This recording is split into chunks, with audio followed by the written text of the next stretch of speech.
Good afternoon, good evening, good vibes all around to everybody tuning in and watching. I appreciate you guys being here. It is officially Grand Finals Day here for the Delta Force Community Tournaments. We got Warfare going down with myself, Lawler, and Toffees on the cast. We've been locking it down the last 4 days, but Toffees, it's Grand Finals. Final day of the tournament, final day of Warfare. How we feeling going in, my dude? I mean, I'm excited to watch it. It's sad that it's over. It's been a fun 4 days. Operations, I think, was pretty intense, and I've learned a lot. In fact, I will go on the record right now and say I officially, this afternoon, got an extract from my first ever Brekish, okay? Because I've never been able to get out the extracts as much as we've tried. Because I watched, I learned, we did some late rotations, we played like the guys taught me, and I made 3.6 million on my first run. So, pretty stoked. At this point, put you in the tournament, man. That's a lofty number, my dude. Right after yesterday, we were pretty proud of ourselves when we got out with that. I'm not gonna lie. Yeah, dude, that's a good way to start the day. Well, to tell you guys kind of what's going down for today, as we take a look at the tournament format, we had just 2 short days ago a bunch of teams, 24 in total, all fighting to be the #1 in a unique format. For those that are unfamiliar with the Warfare game mode, is a bunch of you load into a big team battle lobby. But because of that, not only are you playing with your competition, but you're also trying to get a common goal, Toffees. It is, and so it's. I wondered if we'd see more of a back and forth with the teams in each group, trying to sort of, get a one up for themselves. But it seems like everyone's stuck just to team play, and just be the best team. You know what I mean? Yeah, $12,000 on the line, as you guys can see. 3,500 for the first place. Lion's share going to them. But the Grand Finals is a little bit more unique as we have whittled down these teams more and more. We have found out who the best of the best are, and we are putting them all in the exact same lobby. So it should be a lot of fun today.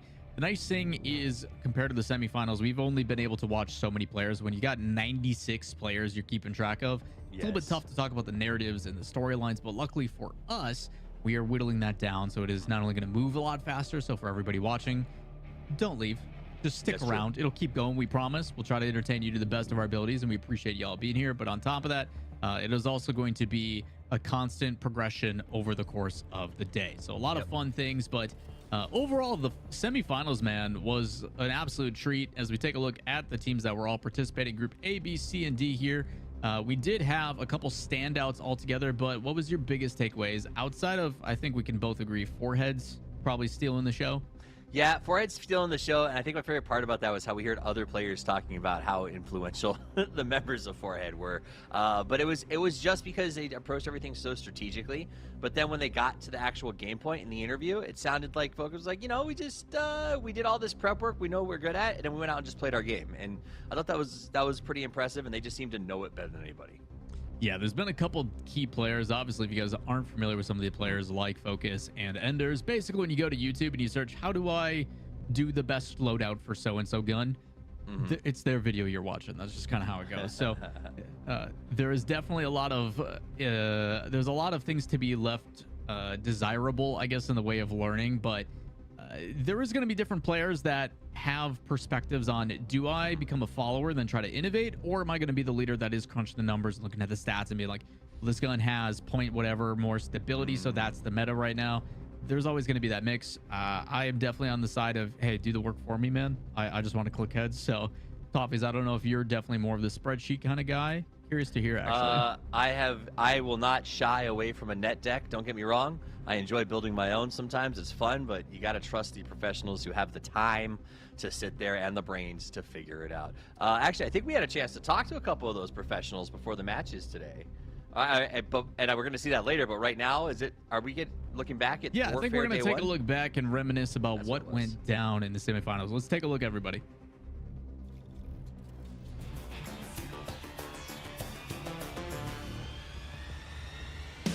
Stuff are. There's some people that play it really, really intelligently, where they just, they're thrown in the bushes type thing, but they only had 2 people alive immediately. Those revives come out, and they're back and forth. My kid's been sick all day, so he's been very it's a shotgun. You have a teammate who just plays support and follows them, shooting healing pistols the whole time? I don't think so, because I don't know if it's I'd much rather have another teammate who is helping me, that's true, fight the other player rather than focusing on me. Like, sure, I'm good as an individual. Questions, if you want to talk, if you want to get involved, let us know what your favorite parts are. We're here to listen as well. And as far as the ping goes, it's because we are inviting. Had a sub tournament where his subs on his Twitch channel could sign up and play in a tournament, and whoever performed the best in that tournament. And man is twitchy as ever. Like, look at that. Oh my god. I would say this part, though, still favoring the attackers. They should be able to move to the train, I think, pretty quickly. Relatively easy. Yep. It's just based upon how the difference is getting a chance to now take the other side. They love being on the offensive side. They like being able to push aggressively and really utilize. A majority of their team is in the kill lead. Like, they definitely know how to get kills. They know how to play the position and double down on that. So when they get that aggressive opportunity, and then they can pair that with the buys. At this point, just playing it smart, holding train station, not trying to push out. Who is this? Oh, I hate when they do that. Trying to walk up a ramp and they throw that thing in front of you. Look at this. Look at that. Defense. So they do get the capture. You can see it on the screen. So here's a prime example. We just got to get to the last one, man. Yeah, they're a little bit more active with what it seems like their buys are. Like, toxic. The second they turn, they're like, "Oh, I'll go this way, car." Ooh, nice heady. I noticed how a lot of them aren't staying. So the cap zone is right next to the building too. But because it's such a wide zone, it's nice to be able to stay on the backside by where all these like power units and stuff are. Yeah. Okay. We don't have to call them garbage. Adam. Not quality entertainment. True. Now back to quality entertainment. All it takes is one person to kind of crack the armor. Yeah. So it's like, okay, great play from Duz here, understanding, hey, there's going to be people that are 15, 20 seconds of running in. It allows the offense. So them finding a flank here is actually really clutch. Wow. Shots. Keep it going. There's another. Wow. Uh-oh. Uh-oh. Oh, why did I even say uh-oh? Got the schmovement. What's crazy is, okay, so he shoots that guy on the right-hand side, right? Doesn't get the kill, still engages, fights 2 more people down, and then doesn't expect to get repeat.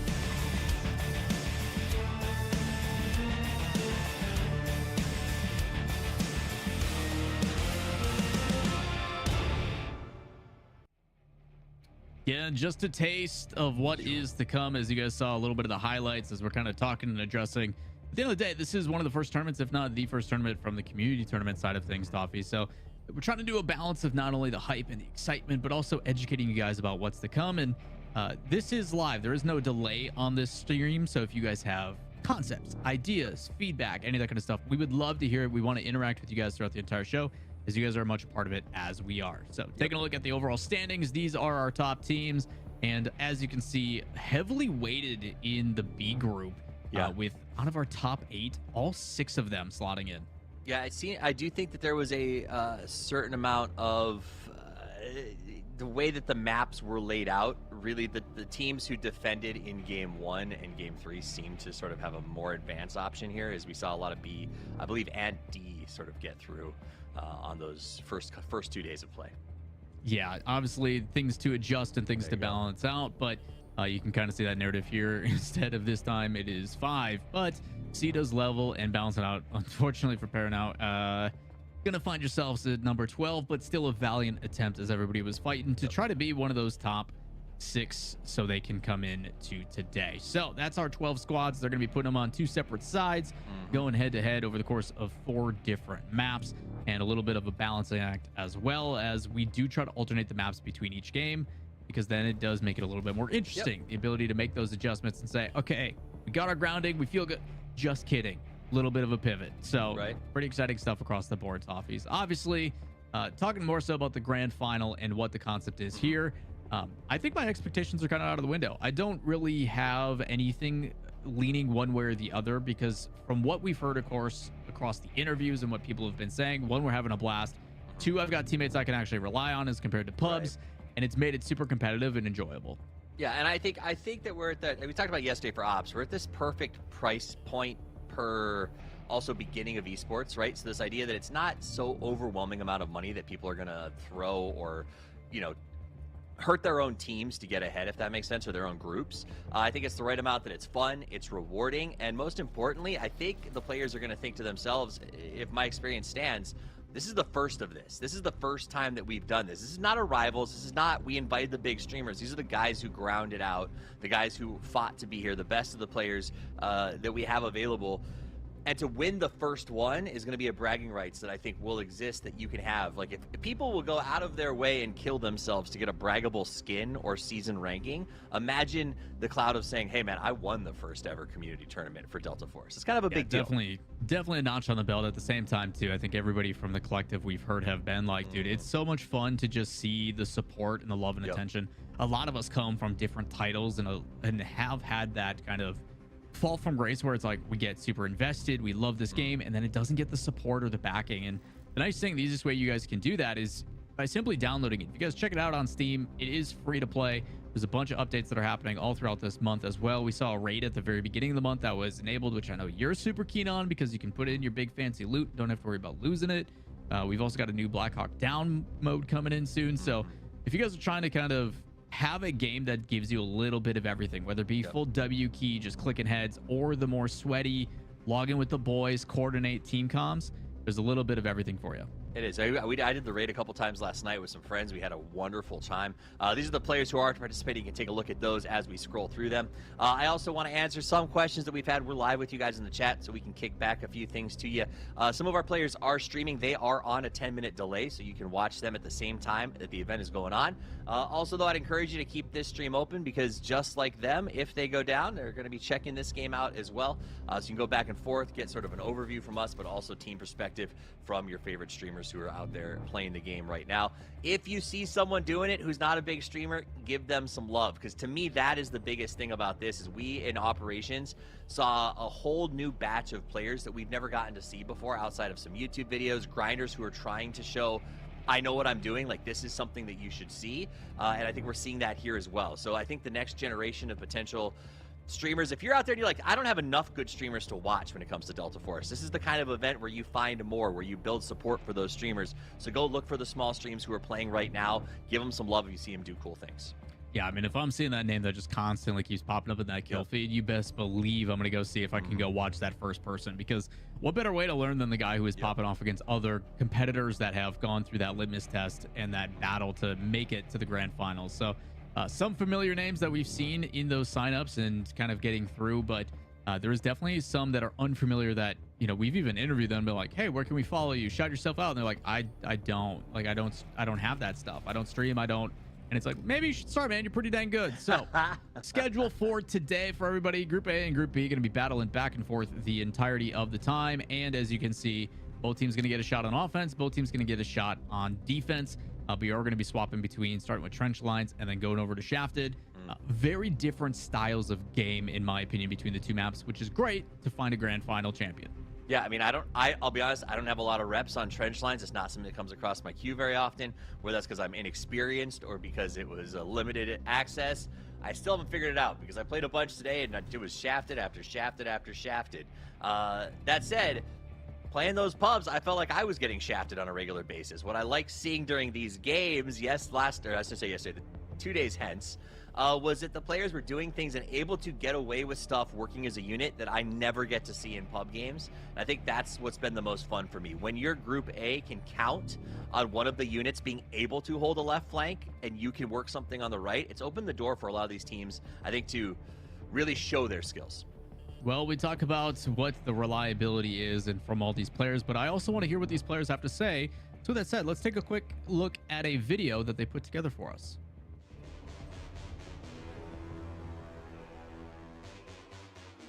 My name is APM Blackwing. My team name is APM.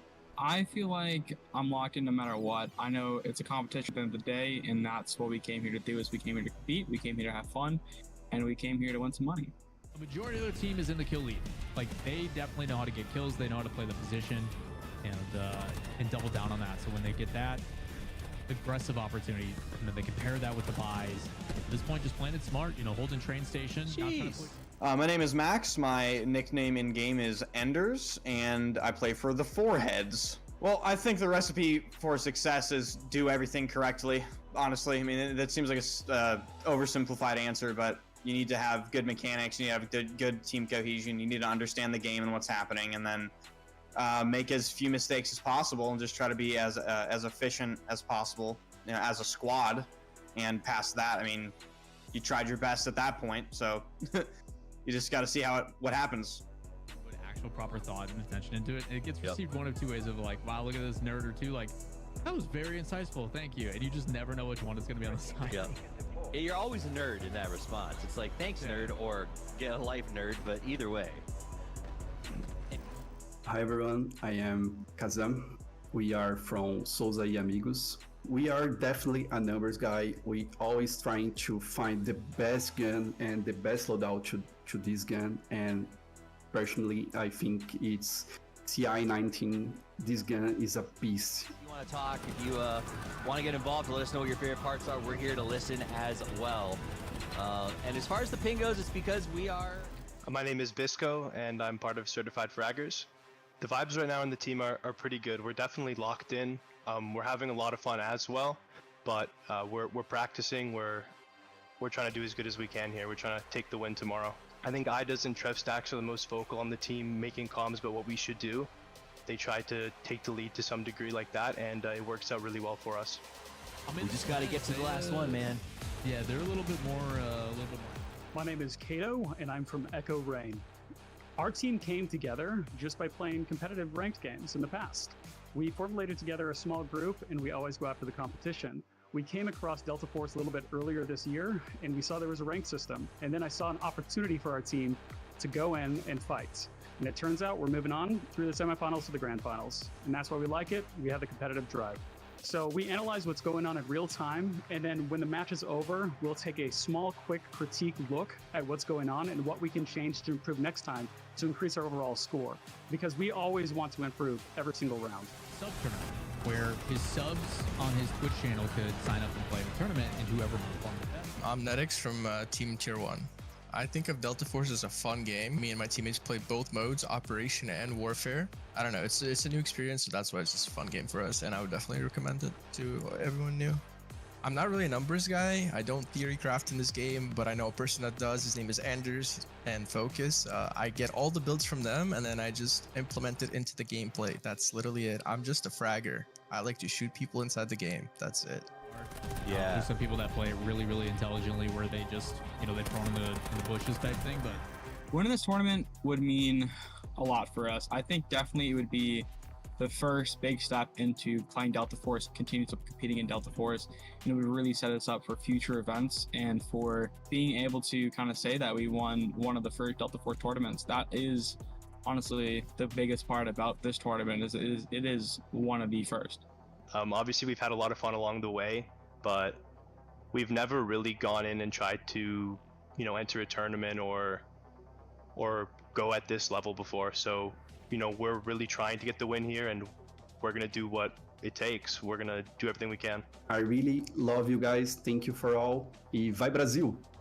When it comes to winning this tournament, I would say it's a stepping stone. Just like myself being a small streamer, I have a few small streamers in my group as well. Not only would this validate who we are, but it would give us another opportunity to go towards the next tournament. We're not stopping here at the Grandfinals. We're going to push through 2025 and see what else comes at us. Winning this tournament would mean that, I guess, it's a job well done. This tournament was pretty long drawn out and started, I think, maybe over a couple weeks ago, maybe a month ago at this point. So it would mean that we did a good job as a squad. We were efficient, and we managed to come out on top using the strategies that we thought of, and we implemented them in the gameplay well enough to win by any margin. Anders, Focus, we're coming for you, bro. Like, it's on tomorrow, bro.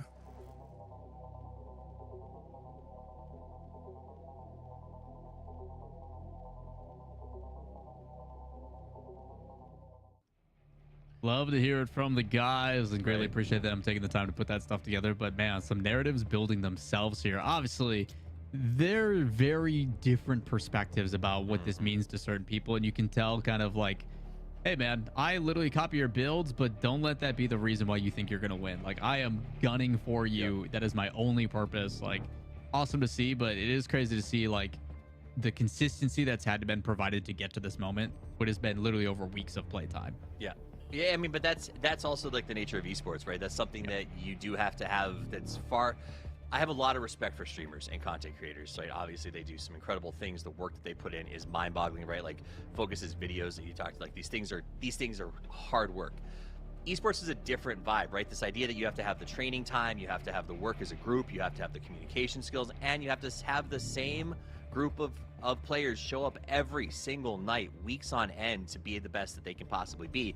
And for someone who's worked in esports for over a decade, that is the hardest part, right? There are so many teams that win championships and disappear because everything from chemistry to practice can be challenging. And the fact that this has been a long road for these players in a new game without a massive prize pool, and they're still grinding and working as a crew and communicating so well, tells me that these guys have sort of that staying power for Delta Force. So if we go the distance, if we continue with the community tournaments, I think they're going to get even bigger, even better, and more fun to watch. And I hope that the guys that we see doing that start to stream more aggressively, because that's the next step that I want to see, is I want to see that sort of group of competitive streamers expand, because that's the thing that makes me the grumpiest, is when I log on and I want to watch some new perspectives, and there's only 3 or 4 of the same guys doing it over and over again in the time zone. You're like, come on, I need like 6 more of you with different play styles to start doing this. You know what I mean?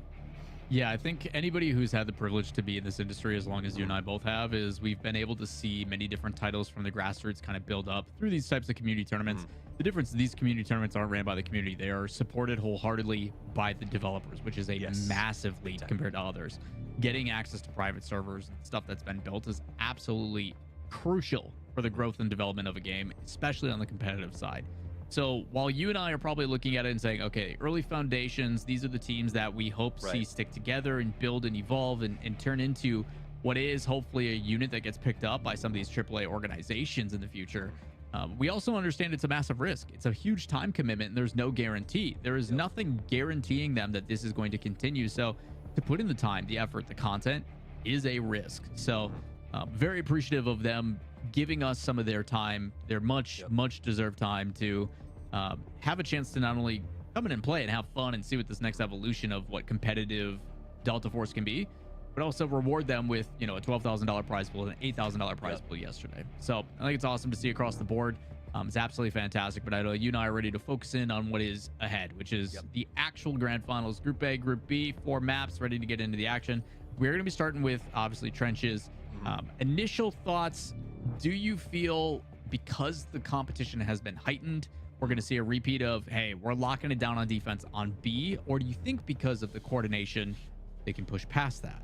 I mean, so we saw yesterday, or the first day we saw that second trenches game came down to the wire when our attacking team went in with, I think they had over 300 tokens left. It was a lot. Almost a full pack, because they were repacking 400 every single push through. I think it was like 390 plus. And they got down to, I think 17 was it, or something like that, before they managed to finish the game. Is there a sense of, will that change because the teams are better coordinated? Maybe the attackers are, or the defenders are going to be able to work a little bit better together? I don't know. I think trenches is tough, because as you taught me on the first day, everyone's just going to bank that cash so that when you get to that final checkpoint, you're getting big boy dumpsters over and over and over again. So I think trenches will either end insanely fast on game 1 and set us forward to sort of expect what might happen the rest of the day, or it is going to be another ground out fight, because the comeback potential of both that defense and the attack team, because of how good these players are, is going to be astronomical. So I think my answer to your question is game 1 is going to be the big teller. We need to see which group is sort of overpowered going into this. What kind of groups are you keeping your eye out for? Is there certain names that stand out? Obviously, we know Foreheads because of the content and the name and notoriety that YouTube brings, but is there a couple others? Like, I think Kazam and the guys absolutely fragged out, so I'm looking forward to seeing them. Curious to see who can pair along with that. I think NYXE over on Tier 1. Tier 1's going to be a good team to watch. I like watching what they put together. I think Echo Rain, we saw some interesting things come from Katas, a couple of highlight plays out of there as well. I don't really know a ton of the other players outside of, say, you know, the Foreheads and the guys who make their videos. But those were 2 teams that I kept seeing a lot. I also saw Butter a ton in Group B. Varus in particular was hitting a ton of utility and made some massive plays to keep trenches, his team in trenches the first time around. Well, with that said, let's get match 1 underway. Groups A and B. There is, to my knowledge, 28 players on both. It is 7 teams versus 7 teams, and the reality is, sure, progressing forward is important, but the number one thing is, how are you being impactful? What is your operative score? How are you reviving? Are you getting kills? Are you capturing points? All of those things as an accumulation add to your overall total, and those totals altogether as a collective on your team is what determines if you're first or if you're last. So yeah, and we're now giving out prizes individual, like for these squads or whatever you want to call them, inside of the overall group. So that means that we're going to see, I think, a lot more of the respawns brought in. We're going to see a lot more of people running around making sure they're giving out those heals, because I think there's going to be a lot more value to support in this stage of the game, in my opinion. 100%. You can already see it there on the backside of that broken tank. Again, anybody, whether it's your squad or not, running over and getting that refill of ammo. Yep. It's a little bit of points towards you, you know, those extra revives. We even saw, I think it was during one of our games, where 2 players together accounted for like 120 revives or something like that, which is part of the reason why they're able to get back into that fight. But again, early on here, usually there's just trying to find that flank, get a couple kills. Here's a prime example of it with Focus, who has that outside lane, and you see him just shredding people down. The benefit for him here, not only does he have kills and it's helping out his team, but that is money in the bank that he's able to have. So maybe they do need to go for a wide flank on B. He can buy that vehicle. He can drive his team in. They can unload. Look what he's doing right there. By himself, he's essentially creating a total overflow on this flank that we're watching right now, because nobody can get around. You can see Focus in the distance right there, locking down that entire side of the map. And he's saying, okay, you guys cannot stop. Get behind us. There's the first time someone's managed to do it, and that's what they've been wanting the whole time. Yeah, same time, they got to commit extra numbers. They do finally pick him up. So again, slowly but surely, it looks like attacking is pushing in. They do have the halfway cap on this A point. And again, once they get this, it really opens up. Everybody's got to retreat, and then they're splitting into those 2 actions. Who can really overtake that first is going to be the hard one, because again, B has been proven to be so difficult to get both B1 and B2 at the same time. Yeah. But before B, there is A. It's going a lot faster than it did, I think, in our second game last time around. This is about on par for our first match that we ever saw at Trenches, and that one ended very, very quickly. So it's on a very fast pace right now, already back up to 400 tokens. The retreat is on, but this is looking, I think this is looking pretty good for the attackers, based on historical context. Yeah, very quick. Again, because they did it as quickly as they did, you've got full tokens ready to go in. So now, strategies we've seen in the past, I personally prefer the trench on the very left-hand side if you're looking at attacking position. I think it's a really good flank. They're already putting in barrages as well to lay some suppressive fire. But look how many people are stacked on that right-hand side, and some heavy hitters as well to really just push in. That seems like the call was for at least 2 squads to go up here on this right side and try to make that play. I think what your point was really valid, and they think that the expectation will be to have B1 pushed first. So instead, I think they tried to pivot out here to the left side, take B2 in a surprise, and so far, it's a little slower than I think they hoped it would be. Yeah, last time we saw it really effective. Someone bought a vehicle right out of the gate. They just stormed in, had all 4 of their members in a redeploy, ready to go, but it looks like a little bit behind enemy lines. We do have Merc. It's Muffin able to pick up one big Rich. Again, a player who got some love and some attention, but needs to be careful on that flank. Is going to get dropped down, but hopefully the what's the word I'm looking for? The reinforcements. That's the word I wanted. Reinforcements. It's a long one, man. There's so many syllables. So many syllables. There's the reinforcements. Friends help friends. But I also like what he did. He turned that corner and knew he was in trouble, so he fell back to a resable position so that when he went down, it wasn't losing resources for the team. Yeah, really important stuff. Again, those tokens, it may seem like it's a lot, but they do dwindle quickly if you are not careful. A lot of love going out for Souza y amigos in the chat. Henna TTV crew live and supporting. Man. That's a tough one for Enders too. He's basically in a 1v8, doesn't even get the 1v1 that he was looking for. So again, as a player, the difficulty too, if you guys are not familiar with Warfare, it is a team of 4. You do have the ability to, when you are out of combat, have your teammates redeploy on top of you. You can also, as you accumulate points, you can spend those points, a currency, whatever you want to call it, towards certain things like redeploy beacons or vehicles or air barrages that put suppressive fire down. The one everybody wants to build up and wait for, though, is like 20-some thousand points. Yep. And it's basically just an AoE nuke. Kills everything on the map. Yo, Varuz crossed half of that map to get a res on his teammate. Didn't quite get there, but I respect the hustle. B1 wide open right now. Do like this play as well, rather than going for the capture right away, pushing up, kind of setting that initial line of defense. You need to be careful though. A lot of people respawn on the left-hand side. but they realized that nobody was there, and so instead of pulling them over quickly, they did. You're right. They set up defense and then said, all right, let's start the cap. Looks like it might actually work out. B2 is investing a lot in defending. Those 2 or 3 green players have managed to make them really run rings around those trenches. Been good on both sides. Again, still relatively neutral, but B1 just about to be captured, and there it is. So a good start here for the attacking team. See if we can find a couple frags on the way. Good damage put down by Engineer 1, and a little bit more with that kill. CI 19. That's the name of this gun that I have to memorize and become a proficient with. Yeah, there was like 4 mainstays. Obviously, M4A1 is like the classic AR for most people. The C9 or the C19 is, for many people, a fan favorite. I'm always with the SMG 45. It's been very good for me. And then you saw a specific call out, I think, from Kazam on something else. I forget what the name of it was in his interview, but he swears by it. He's like, dude, statistically it dominates. And I've seen him jiggle peek and like bob and weave like nobody's business. So I don't know if it's maybe just him that's really good.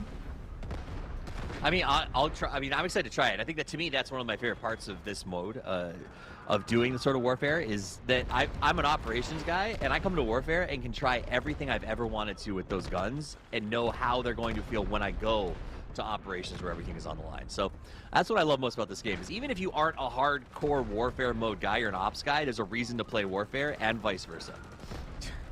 The tried and true Batao in a vehicle is here.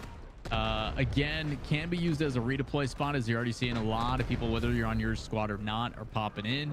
The difference, though, is he's choosing to stay back and forth, and obviously a phenomenal smoke here to provide a little bit of cover. So again, for players at this point, usually I hop out of the vehicle. Hopefully the team, not my squad, but the other people on the same group, understand that this is a respawn point. So to just leave it there undercover, it allows people to push up really easily. You don't have to worry about it being in combat. You do have to worry about it exploding, because it looks like it's kind of on its last life. That's true, but I like that he's not just using it strategically for redeploys. Like, he was making sure that every time the smoke was up, it was in a good spot to support his team's cap. So really forward thinking, but that's not surprising from Bao. We've seen him do some pretty crazy vehicle plays this entire time. And I expect that to continue. Look, he's sitting in the back now, just doing the same thing. Well, this is actually, so the defense is the one who took over the vehicle. So because they have possession of it, it doesn't allow people to my knowledge, redeploy from there as well at the same time. Like, really smart from attackers, because they're like, hey, it's under fire. It's actually about to explode. What do we do? Let's park it in the trench. Let's put it down in a really weird spot. But why they have that many people sitting inside of it right now, not helping, try to fight the point while B2 is being almost captured. A little sus. Little sus. I think I was a lot of people respawning maybe here, because I guess, no, can you spawn on that car? It doesn't matter. You can spawn on B2. Fair enough. I don't know why there were so many people in that car. It's the moral of the I really story. don't. Like, they're like, this looks safe, I guess. Just wanted to be part of the squad, man. There was like 5 people in there. Like, yeah, me too. Why not? Does look like the vehicle's gone now. As B1, they have been able to hold on to the capture for quite a while. There is some people in this command HQ for B2, and it looks like it's starting to shift. So we had some curiosity coming into this match. Is attack finally going to be able to push past? Because trenches we've seen historically, B1 and B2, capture on the sides has not been proven easy. But just like that, they are going to get it. And now the rest of the team has, on the attacking side, some wall hacks. They can see all the outlines of the players. The players got 30 seconds to get back behind enemy lines and retreat. Time to run. All right, so this is where I think this was a pretty even match on the next checkpoints last time around. I think it went pretty quickly, though. It seemed like the big stickers were trenches in the final. Yeah, there is a lot of points here, too, now that they've taken over trenches, where they can just siege those buildings. Case in point, right front center. That no longer has a wall. So attack, obviously very familiar with the way to siege this C location. Again, those buildings, they look like they're hard cover, but then they get hit with a couple tank shells, and that's no longer the case. Then they are just, and then they're just a few walls. I do love, man, if you guys are, again, we're going to talk about the ups and we're going to talk about the basics. And if you guys are new to the game, you're thinking about downloading it, one of the things you're going to see in this section here is take a note of what that city looks like now, because that town is about to get destroyed. Destructible cover in this game is actually insanely fun. Yeah, it makes a big difference. So you're seeing kind of how the respawn system works. once you decide to back out, because again, you can sit and wait for someone to come revive you if they feel so kind to help you out. But when you don't, you have your ticket. You can pick one of the 2 spawn points, or if someone in your party, in your squad, is out of combat, you can choose to redeploy on them as well. So, and again, out of combat is a dude, very loose definition. Yeah, look at Bat on the outside though. He's got another vehicle and he's just driving around. It's like he's able to let people redeploy to him and just completely siege this team from a bunch of different flanks, where normally it's like there's nobody back here. How are you supposed to apply that positioning? So again, it may not seem like his impact is felt, but I'm sure everybody who's respawning him is like, this is great. I have an automatic plan for free. Well, it's a relatively cheap usage of your funding as well, and you're getting points for the tournament every time someone pops in on you.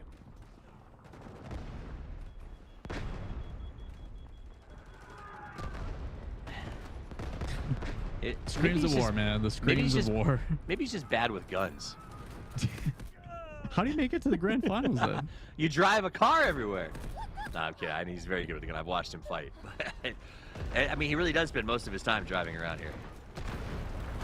Might have to switch that tactic here. That vehicle does look like it's on its last life. But again, it looks like C being overran pretty aggressively here. Halfway through the capture, ready to move up and on board with It's a Me Pizza. It's a good job. Unfortunately, gonna fall, but it's about a 3 or 4K before he does. All right, that's an overrun. Time to run away, red team. Because really, any kill that you get here as a defender is strictly for points in the end game, right? Like, there's no. They're gonna regen those tokens. Yeah, I mean, it is a chance to kind of snowball for yourself, right? Like, at the end of the day, your goal on defense, as we all know, is to drop those tokens down. So if you can get some on the retreat, you obviously know they're going to get refunded a few, but every little bit helps, man. Like, at the end of the day, like, you've got to hold off this siege for what feels like 15, 20 minutes. Like, it's... Yeah.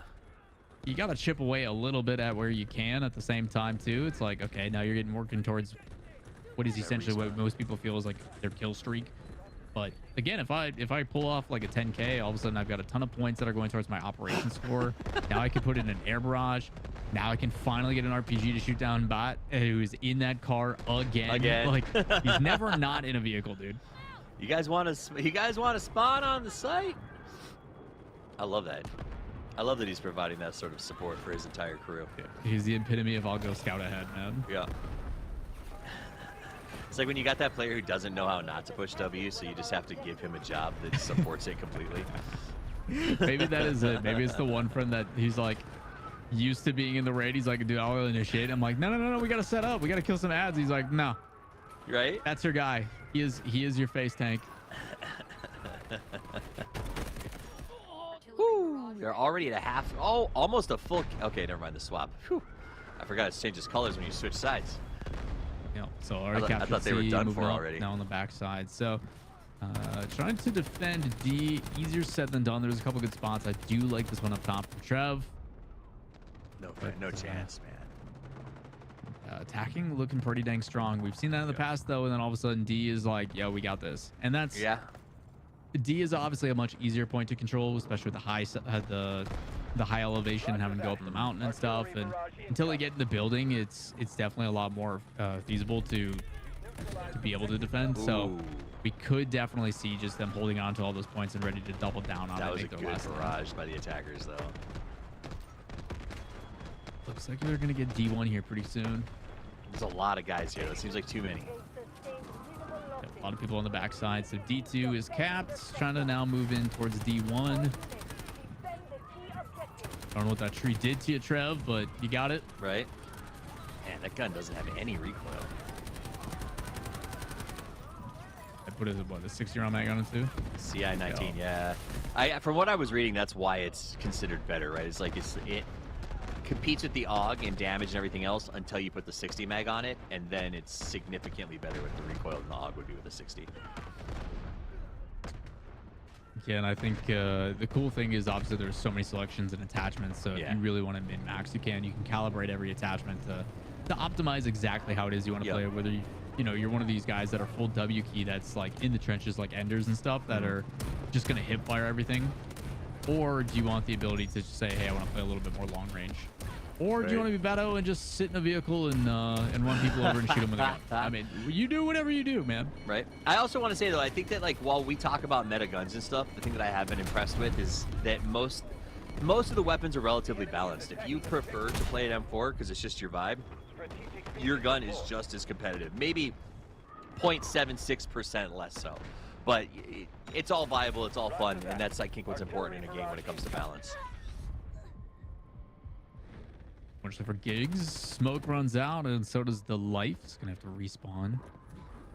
D1 being defended pretty well, man. They got D2 relatively quick, but it's been a little bit tough. They are about halfway on the point, so recently the fight did swing in favor of attack, but able to push ahead. We also talked about the out of bounds moments. So if you're looking at that mini map on the top left, there is certain lines that say, hey, this is the red zone. If you're on the opposite team, you can't go in there for more than 10 seconds. That being said, definitely some big flanks you can do. You can definitely run into that zone, and as long as you're back out within that amount of time, really good chance to kind of play around outside of the map a little bit too. Man, this D1 battle has been something. It's almost like they're content to like, how do you say, like yield D2 and then roll back to D1.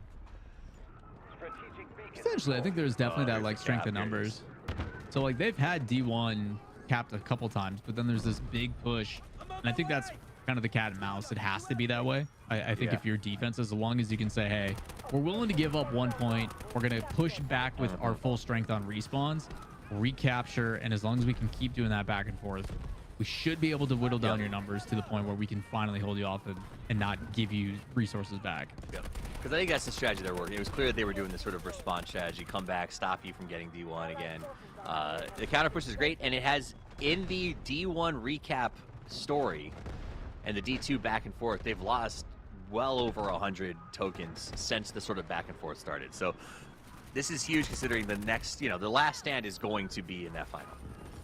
Really well played as well by the defender there. I couldn't see their name exactly, but a solo effort on D1 as well. One of the big reliances there too is if a zone is being captured, if someone is trying to, you know, reverse the roles there, redeploys are basically non-existent. Like you can't utilize that zone to recap. So again, it may not seem like much by just making it neutral where it's not anybody's controller for territory. Oh, protecting Patel. I'd watch that movie. I feel like his squad kind of just runs around and does that though. It really feels like it because it's such a massive target when it's like, hey, you have this vehicle, it shoots and does what it does. So they redeploy on him, they get out, and then they play attack and defend on like close range people. So like, it honestly might work because if he's pulling all that aggro and his teammates are out there just being like, okay, get the guy with the RPGs that are focusing me. Yeah. Kind of doubles down on it. And they respawn right back on him, so it's just like it's like having a little, just like a red shell shield circulating you as you try to push in. Nice. Oh. You don't need to. Transfers are doable with 60 rounds. Look at that, just over and over. Keep pulling left click, my dude. Trev, bro. Oh, Trev almost has that C4. All right, it has been a long road. Now we're fighting over D2 yet again.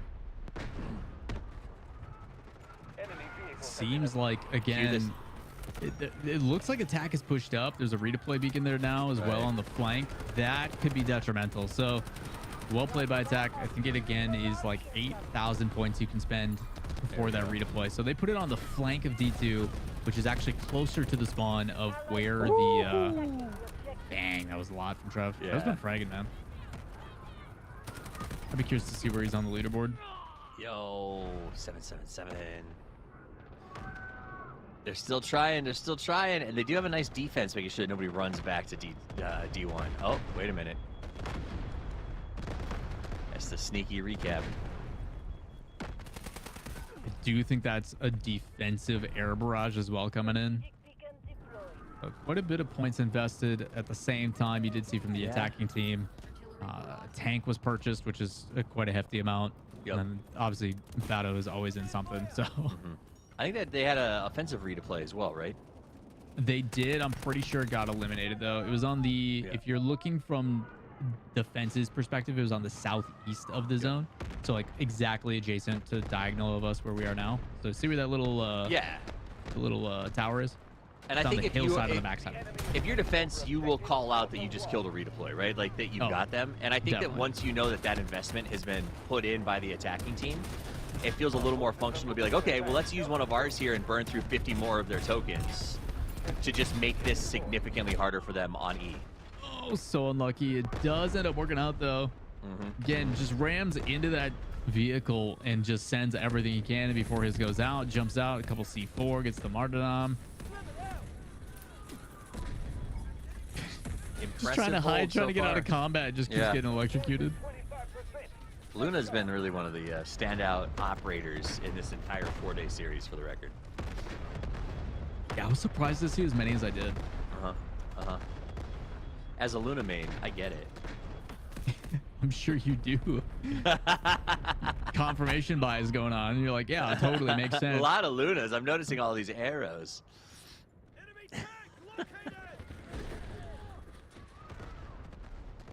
I have to solo a lot in operations, and Luna is That's such a good redeploy spot.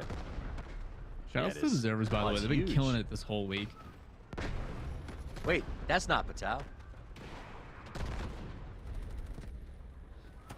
Yeah, for the first time in Delta Force history, Right. Patau is not the one in the vehicle. Someone else is driving. He's going to find a way to commandeer it, man. I'm telling you. He's going to redeploy and just wait his turn. Well, that's an interesting way to use a grenade launcher. How are you still alive, Kazan? Right? He's switching to his sidearms. Desperation. Can't get the 16-round reload finally. Are they going to finally pull it off? Nope. This might be the hold, man. This back and forth has worked really well for our defenders. I mean, we've dropped down 300 plus tickets, roughly. Yeah, oh, easily. They went into this almost at 400. They were maxed out at the start of this run. 396, I'm sorry. Basically 400. Yep. Yeah, I just figured I'd correct myself for the ahem crowd. Well, excuse me. You were off by 16. Though that said, we saw a win by 16 yesterday, or the other day, so. So they do have a redeploy beacon down on the backside with that vehicle as well. Unfortunately, it kind of baited some people. Luckily, that beacon actually didn't go down yet. Let's see if this player, they do spawn it out, so. They got to use it. 45 on the tokens. They got to cap now. Oh, God, they're so close. It's all in, man. But I think this is good for the defenders because it means that they've had to spend all of their resources to make this cap happen. So they're going to go in, what, 140 and down on viability insanely for the last checkpoint. Yeah, feeling pretty confident if you're on and they're defense stopping here. them on D2. Oh, what a retake. All right, guided missile. Here's the big one. This will be the entire wipe. Everybody out. Look at him go. Everybody just bails, rightfully so. Woo-wee. They were saving that for the. Look at them. And they're all coming back. You know what's crazy about that?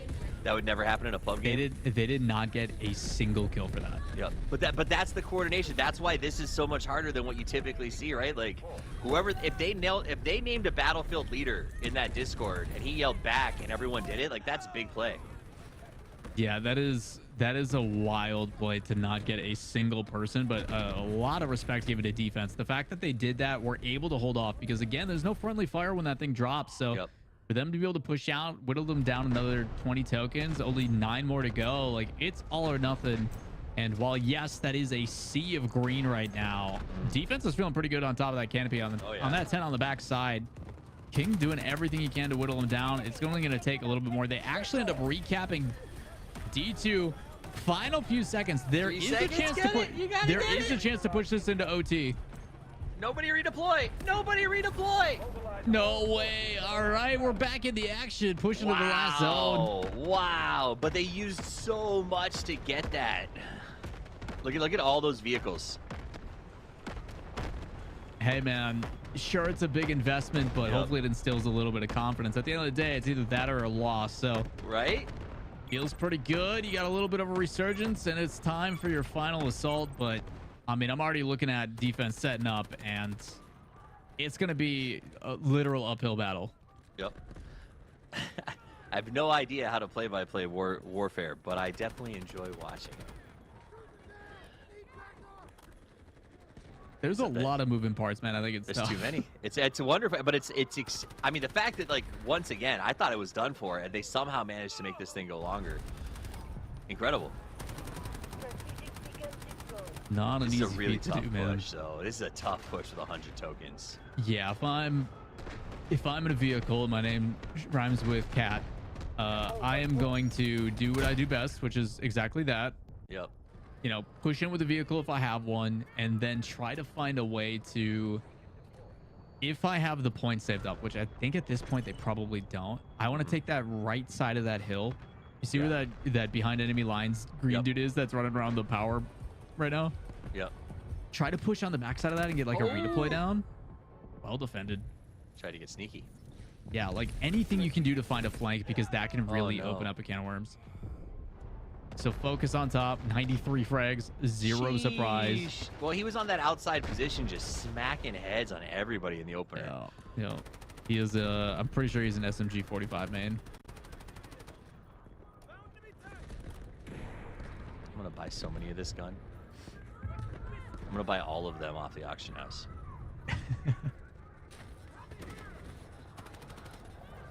Nice, nice. Are they seriously? Guided missile coming down. Everybody retreat. Run away. Nice, so that's the attack team. They're gonna flood in right now.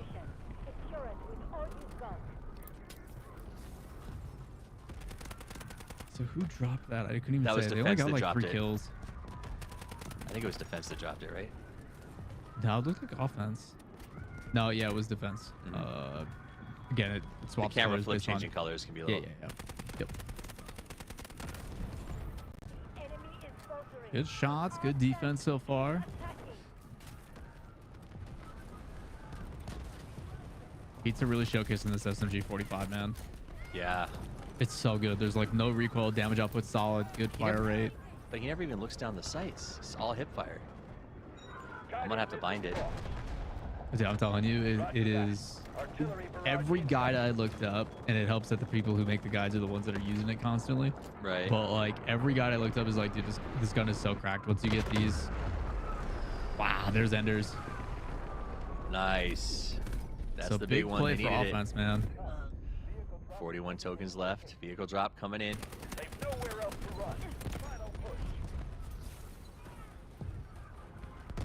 Again, choosing to go for the flanks, trying to find some kills instead. You got to apply that pressure and try to whittle out these numbers so your team can push in. So again, really well played by Giggs here. He's, I think, number 2 on the leaderboard for just operation points as well. Right behind There's also it seems like Giggs a little bit is understanding that, hey man, we might not pull it off with 27 tokens. I'm gonna go out there and get as many points as I can, because at the end of the day, that's what I need, is my squad to come out on top. Yeah, I mean, fighting on the point and around it too. Oh gosh, here we go. I love this. Oh!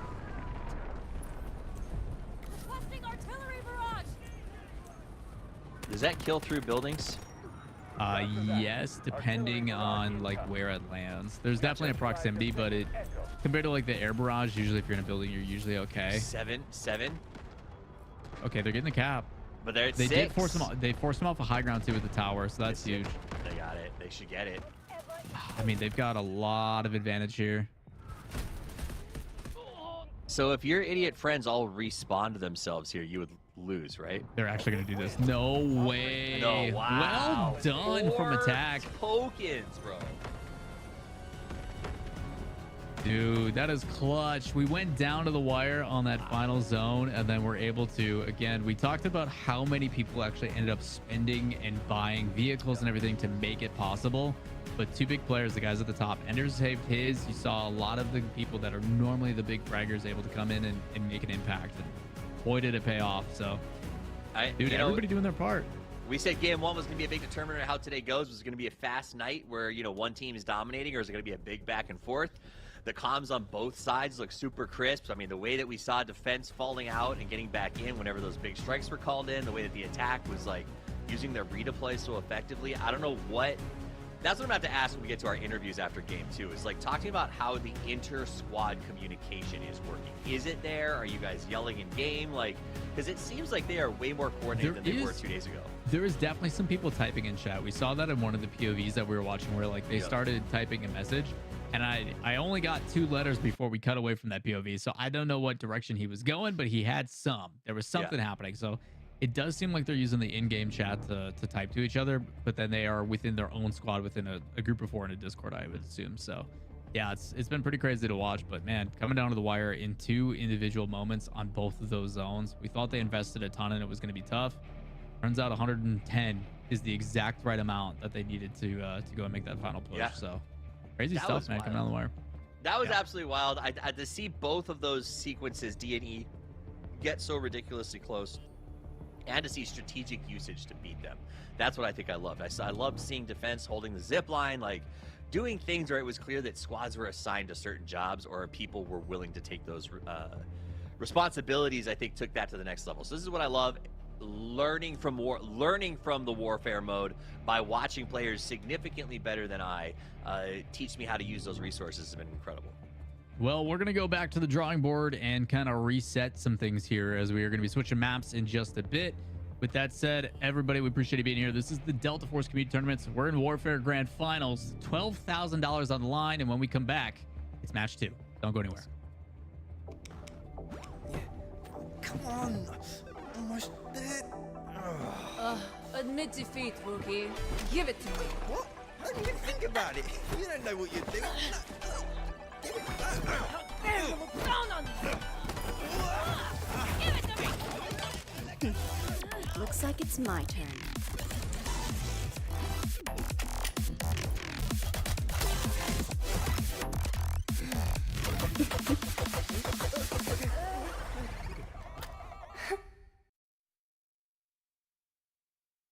Yesterday at 1500 hours, a convoy was attacked passing through Asara's eastern transport hub. Survivors confirmed the attack was perpetrated by the Asara Guard. This is the 3rd attack this month. Residents and merchants in the area were already panicking. Hamka, one of the leaders of the Asara Guard, is our prime suspect. He operates east of Zaltiva and has been extremely active lately. We have reason to believe that he is trading stolen supplies with an unknown party in exchange for arms. You need to find out what he's planning. At dawn, recon drones sighted Hamka in a fishing village near Zaltiva. Get there, find and neutralize Hamka ASAP. The village is unusually quiet today. Watch out. Don't fall prey to an ambush. Take out the intruder! Chivalry garage! What the? Target down! Go for it! Beware of hostile suicide vehicles. For Hamka! Fire out! Take them out! Something's wrong there! This bridge is vital for transit. If the bridge is blown, we'll lose our reinforcements. Disarm those bombs, now! Stop them! Go! Full throttle! All bombs are disarmed. Good job. Fire! Pull them back!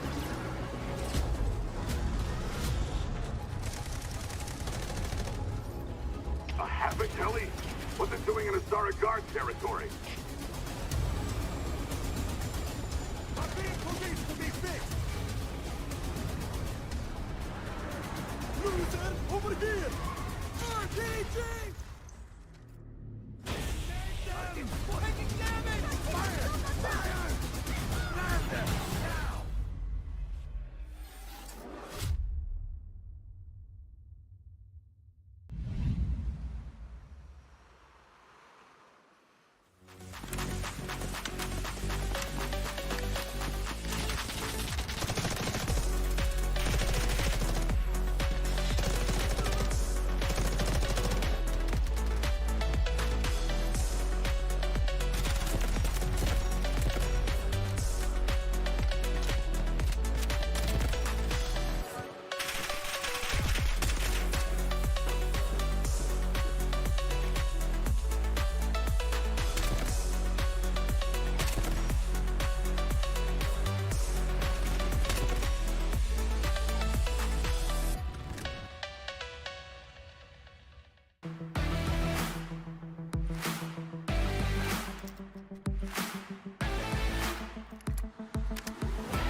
Hey everybody, welcome back. Delta Force Community Tournament to Warfare mode. Lawler and Toffee's just getting wrapped up with game one, headed into game two, and man, did game one deliver, Toffee's. It delivered. It was exciting. It was chaotic. It was, you know, I think everyone in chat was kind of sitting back going, all right, we'll see what happens here. And I don't think any of us, you, me, or anyone watching expected it to come down to the wire so many times. Like, I have to imagine that while we were like, no way, like the guys playing for $12,000. Like, can you imagine what the comms of each squad had to be like when they pulled it out with please, like please. Right? Don't you dare hit that res. Like, oh, you gotta push. But like, that has to have been. And then when it hit at that like one token left kind of vibe, like everyone had to lose it. So, and that. But that's the kind of thing that like when we all know when you have a gaming session with the crew and you have one of those moments that starts your night where it's like an unexpected win or just a baller fight or something like that, like your whole night octanes up for a notch. And so those guys, the attacking squad has to be so notched up right now that I'm excited to see what happens in number two. Taking a look at some of the best squads, we look at our certified fraggers, and iDoes dropping 45 kills. Wow. Isco at 37, Zeiss at 52 with 14 reses on top of that, by the way. Boy was never leaving the action. And we were curious, what's going on with Trev? What's he up to? What's the situation? 59 kills for him as well. Yeah. So we saw him drop multiple 4K, 5Ks and shelling out for certain. But the reality is we need to know who's performing the best based upon what they're doing for their team. As we take a look at the best score across the board, a couple names you're going to see familiar. That TF, the foreheads. Yep. Focus. Always, man. Finds a way. Finds a way. I mean, we saw him playing really well in that early game, doing a ton of damage. I do think iDoes, if I don't miss my guess, probably went ahead and did a lot of medical work and a lot of redeploys because his kill count was low, but his score was absolutely insane. I think that's going to be the key to winning here is when you are on defense, you may not be able to count on getting that sort of like victory points to support you. You have to just get so much support, respawn, and extra points that you'll be able to counter on your next turn. 104 kills for Focus. We talked about I think that map in particular, for anybody that doesn't know, is very defense heavy. Like when it comes to points, you are sitting there and defending over and over and over again, which does add up that tally. So the fact that some of these guys on the offensive side, on attacker, did find themselves in the top 10, I think is a very, very big deal. On top of that, Star's a name we've seen throughout the qualifiers and through the semifinals as well as one of the better performers. 115 assists. So I don't know what's going down, if it is just a matter of like I'm running out of ammo on that last finishing shot and someone else is picking it up, but it gets a little frustrating, man. I mean, like you said, of the top 10, 7 of them came out of the attackers. We saw in the previous iteration of this event that we watched that it was the defenders on trenches that seemed to be able to come out with the wins. They advanced a lot to the grand final. They were able to get a lot of points there. So the fact that we are seeing that many points going to attackers makes me wonder about the next round, because when we go underground, if what was our attackers are now our defenders and they're able to sort of hold off this push, it could end up becoming a little bit of a runaway for them. At the end of the day, man, it's a mixture of both. Everybody's gonna have their chance to offense and defense. We are gonna see how they do on both sides of the coin, which I'm excited for. But before we do that, we got to jump into our next map. So switching gears, switching focus, it is going to be a little bit different iteration. This map in general, if you guys aren't familiar, you start outside, train tracks, you're trying to take over a train station. As soon as that happens, everybody parachutes down into the tunnels, and then there's some major choke points that are very difficult to capture if you have a team that knows what they're doing. So again, I think this one is definitely a little bit more offensive hungry, but it is a strength of numbers. You just have to swarm and just be relentless with pushing those choke points that like you're going to lose some lives. It's just the reality. Utility, a very big one here. Smokes trying to stop that line of fire.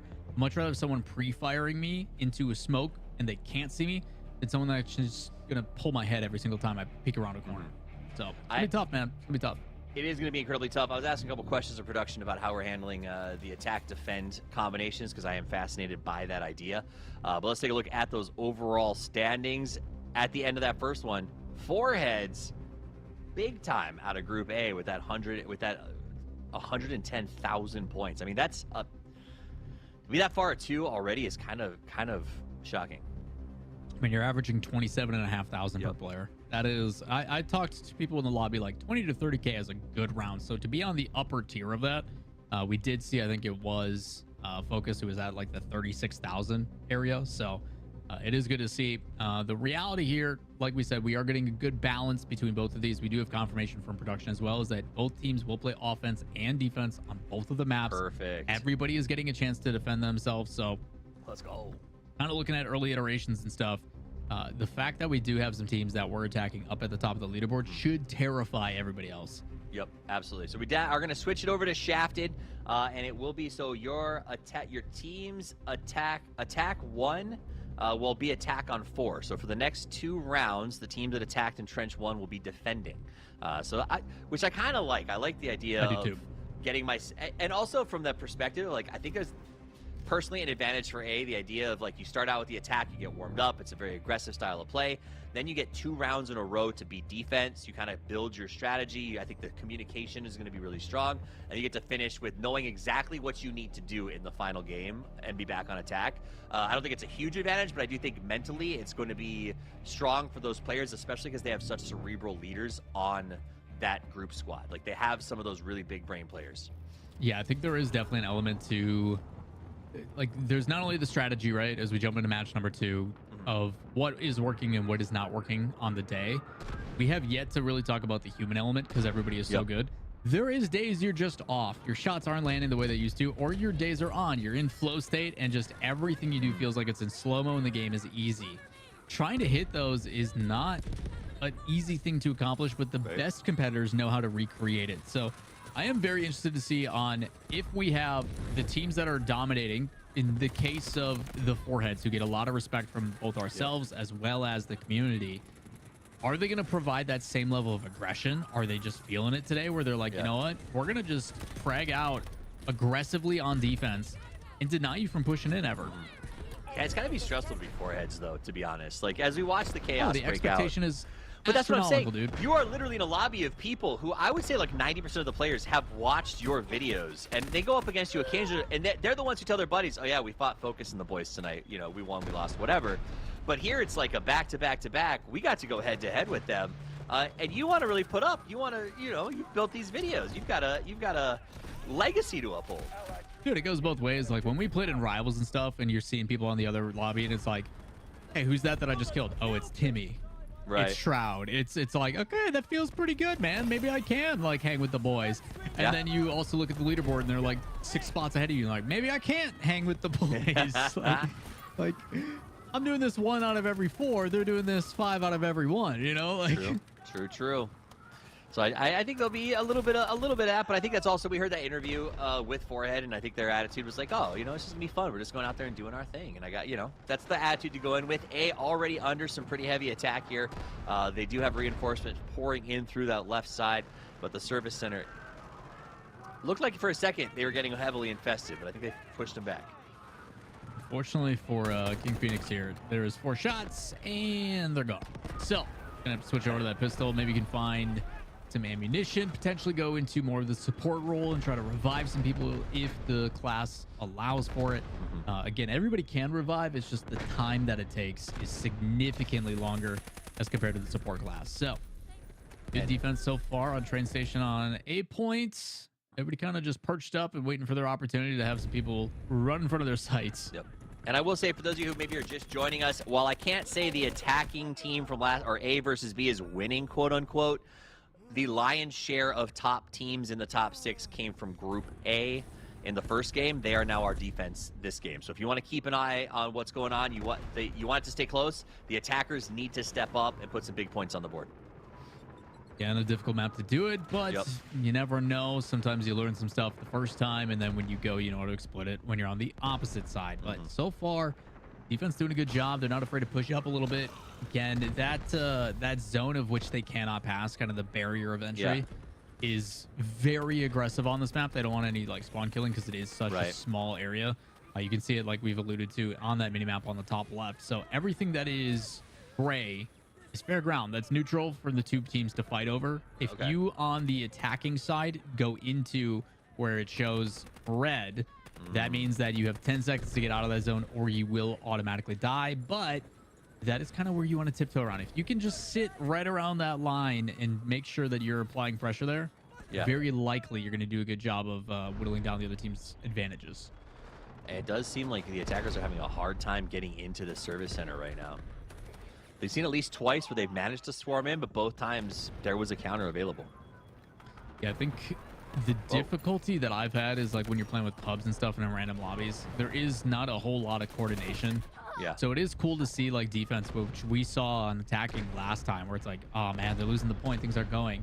They drop in a big tactical strike, slight hesitation, full swarm in. Same thing on the defensive side. We saw everybody scatter, and then the amount of people that we saw storm that hill in that point was insane. Because it doesn't take much. All it takes is you typing in the general, you know, we got an airstrike in 40 seconds, and your captains are going to say, all right, guys, rally up. Like, they know what to do with the airstrike, right? Like, they've done this enough that they know the strategic response for their squad. So I think that that's been, to me, the biggest thing, is that we're using these utility items, I guess we could call it that, really effectively, way beyond what I've ever seen in a pub game.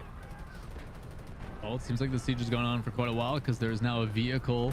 We saw King on top of one of those trains trying to get some shots down, but this time electrocuted in place, just trying to get out of the vehicle, but needs to be careful. There is someone right around the edge that is prone and applying pressure, but so far, I think we're starting to see some people finally enter that train station. This one's about to flip the other way.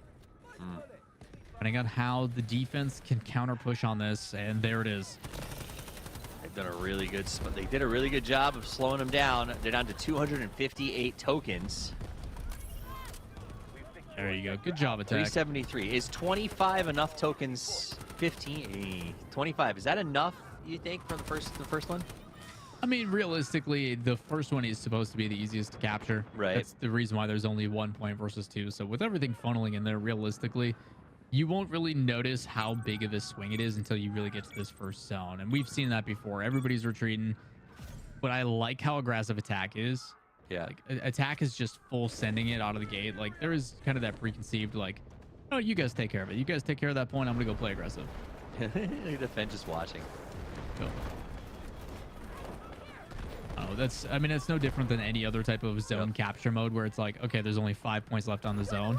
We need to preemptively rotate to the next position. Yep. This is the exact same thing. It's like, hey, we're losing it. Know when to count your losses. Get to the next point setup position. All right, so we're going to use the scaffolding, try to get some shots down on that tunnel. It's been held pretty effectively by the defensive team. They got to move through the tunnel and get over to the scaffolding on the other side. We saw a very long hold here 2 days ago. Dude, I really like the CI-19.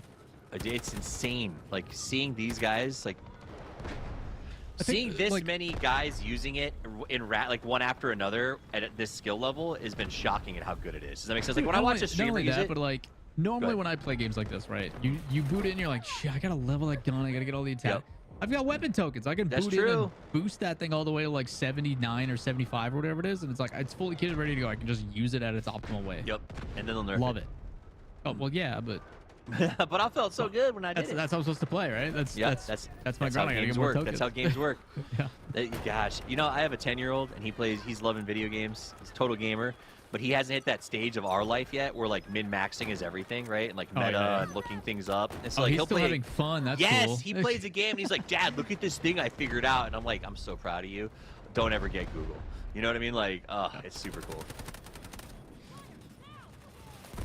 Yeah, it is it's a very different level. It's like when you've become proficient, because I feel like you're the same in my group of friends where you just pick up games very quickly. Yep. Like no matter what, if I get a couple hours in the game, I'm pretty proficient. You'll see me at least somewhat competitive. The only thing holding me back is as age goes on, reaction time, things like that, compared to these Zoomers, right? But like, I will put up a fight. I'm not going to be bottom of the leaderboard.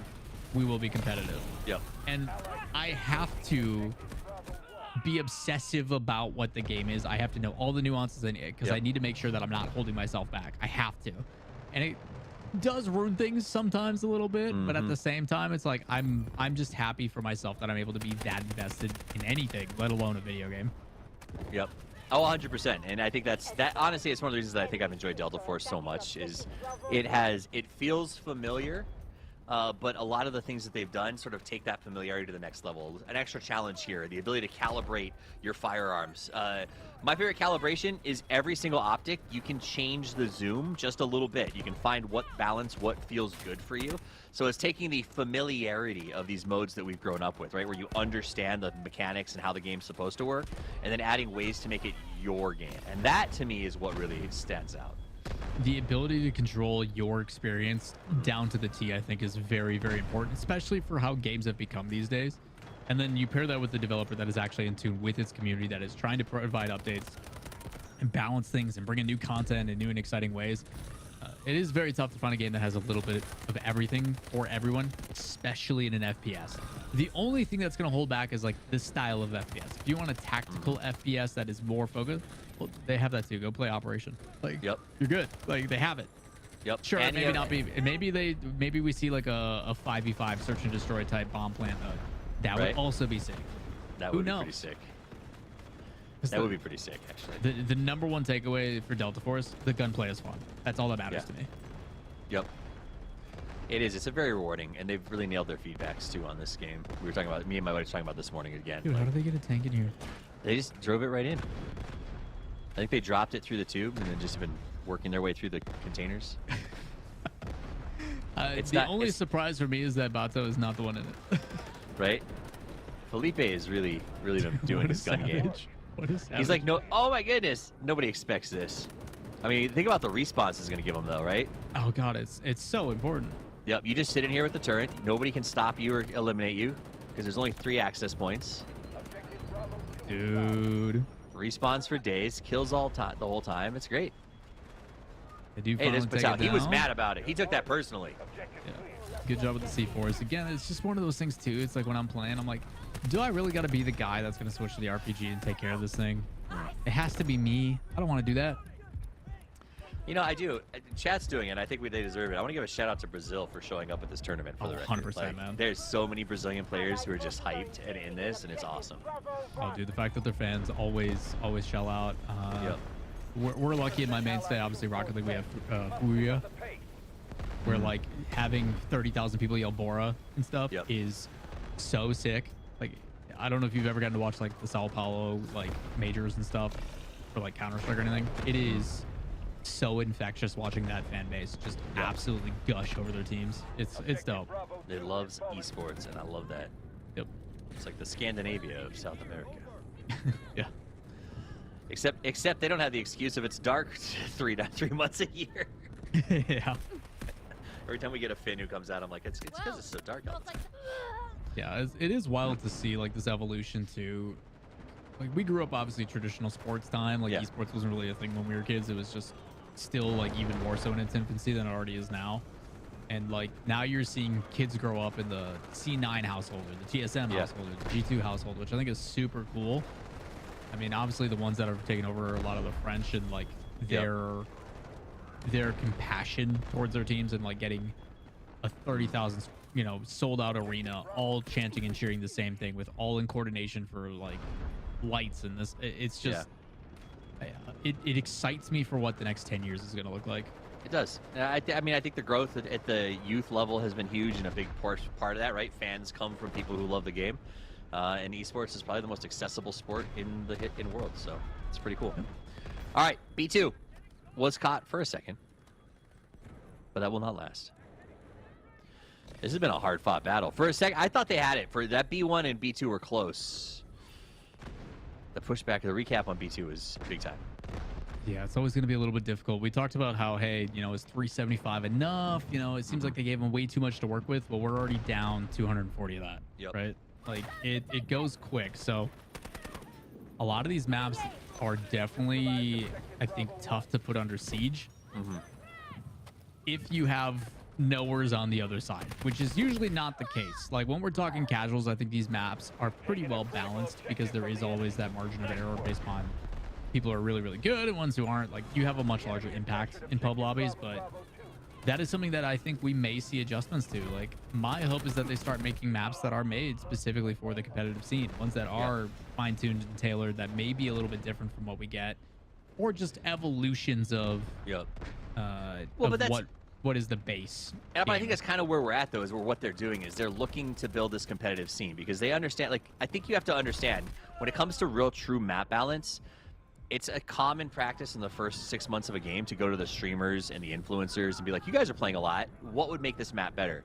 But to be completely fair, I think it's the competitive players, the guys who are here that are just playing the game because it's all about winning, fairness, and chances at coming out on top, not big show moments, that find the best balance for me. And so building a competitive scene to then help build balance out of, I think is a really cool idea.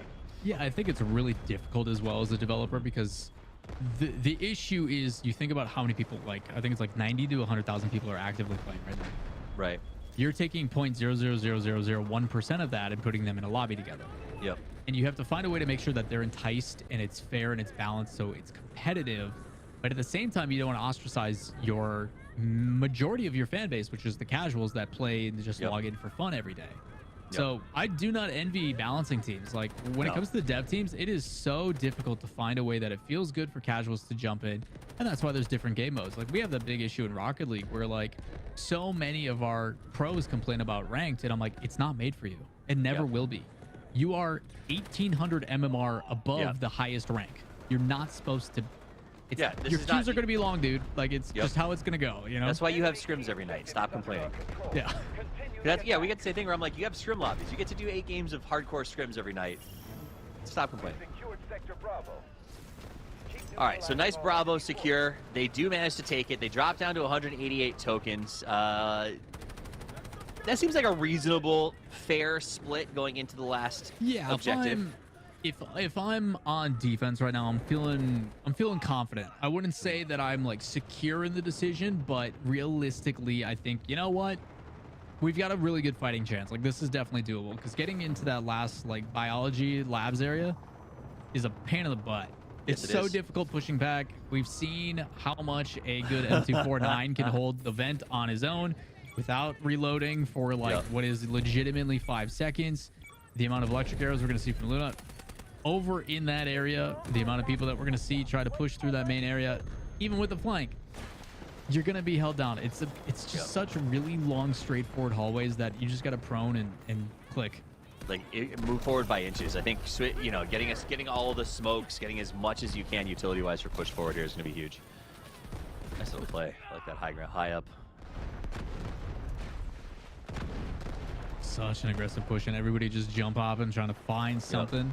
They do end up winning that fight, so that flank has been compromised. Got to be a little bit careful as they start to push up. They need to hold that angle. Again, I like these smoke lines really, really well. I wish there was a way to see whose beacon it was. That's a lot of grenades. That's a lot of grenades. Dude, you're running and going for a revive and you see 1, 2, 4 notifications. You're like, uh-oh. Right, no, I've had that. We've all had that moment too where you're like, oh shit, you're trying to hold something down and like all of a sudden you hear the windows break and just the same thing, you go, oh, that's a lot of grenades, and like your team's a wipe. So hearing you say that had the same tenor of like, I know that feeling. You just see those notifications, I'm like, I'm just gonna keep running forward and hope they go past me. The realistic side is I've stepped on all of them and I'm about to die. Yep. You see, there's too many reds, man. There's too many red things. Yo. The worst is when you see the nades go past you and you're like, ha, I dodged them, and then you see the flash, the little red flash come towards you. You're like, no, I ran right into the trap. It never ends, dude. It never ends. I do like though. Offense here's got a pretty good push on this angle. It's tough to get down the side on the hall because on the other side where like Nintex and them are, they can go further down the hall and then peek to the side on the right as well. So those steps are tough to push down, especially if they're able to. So the fact that attack is already pushed up a little bit further is pretty dang solid. Obviously, you can see kind of the mainstays like Enders and everything, obviously holding the head peak, just trying to make sure that they neutralize as much as they can, being on defense. They're trying to farm some kills as best of their ability. Well, they put a beacon down there early to make sure that they didn't lose the hallway. So I think that was a really nice play. Has allowed them to keep the push going. The other side too, on the back side of that boxes, plenty of ammo. So you go in, you don't have to be cautious with your bullets and stuff. Just put down suppressive fire as much as you can. Start to run low, you just drop back down, you get fully kitted back up, hit a reload, and get right back in there. And start shooting your grenade launcher again. Yeah, it's a little toxic. Yeah. I'm not above it. Oh, and then a win's a win. We're playing for 12K right now. Right? Toxic is my middle name. All right, so they're getting pushed back into the server rooms right now. You can see it against the wall. They're trying to get into this downstairs. It seems like getting in downstairs is huge. Yeah, getting into this room has always proven very difficult, and you can see on the minimap, so that left-hand side, if you can push past that and get around that corner, you're golden. It opens up such a different approach for attack. Problem is getting through that hallway. It is just a straight shoot with like a couple boxes that you can peek behind. So a lot of people will funnel into that and cause a really big fight. I'm actually really happy to see that they're only sticking to one side. They don't want to spread it thin. Strength in numbers, I think you, again, just have to try to overwhelm with how many people. But it looks like we've got one solo going out, and you're probably going to see how this is received. Yeah. You guys try the occasional backstab, feel it out. I mean, you send a solo, and if they go sort of uncontested, then you drop a beacon, right? And try to make a play out of that. But it is locked down. 63 tokens left. They have not gotten into the server room at the pace that they would have liked to. In fact, they're actually getting pushed back over on this side. Up down to 15%. You just saw the call out there. So down to almost the final 50 tokens. Need to find a way to make something happen. We have seen people with 300 plus try to push this final laboratory area and not been able to do it. So feeling pretty good if you're on defense at this point, especially if you're able to push down this hallway with a shotgun.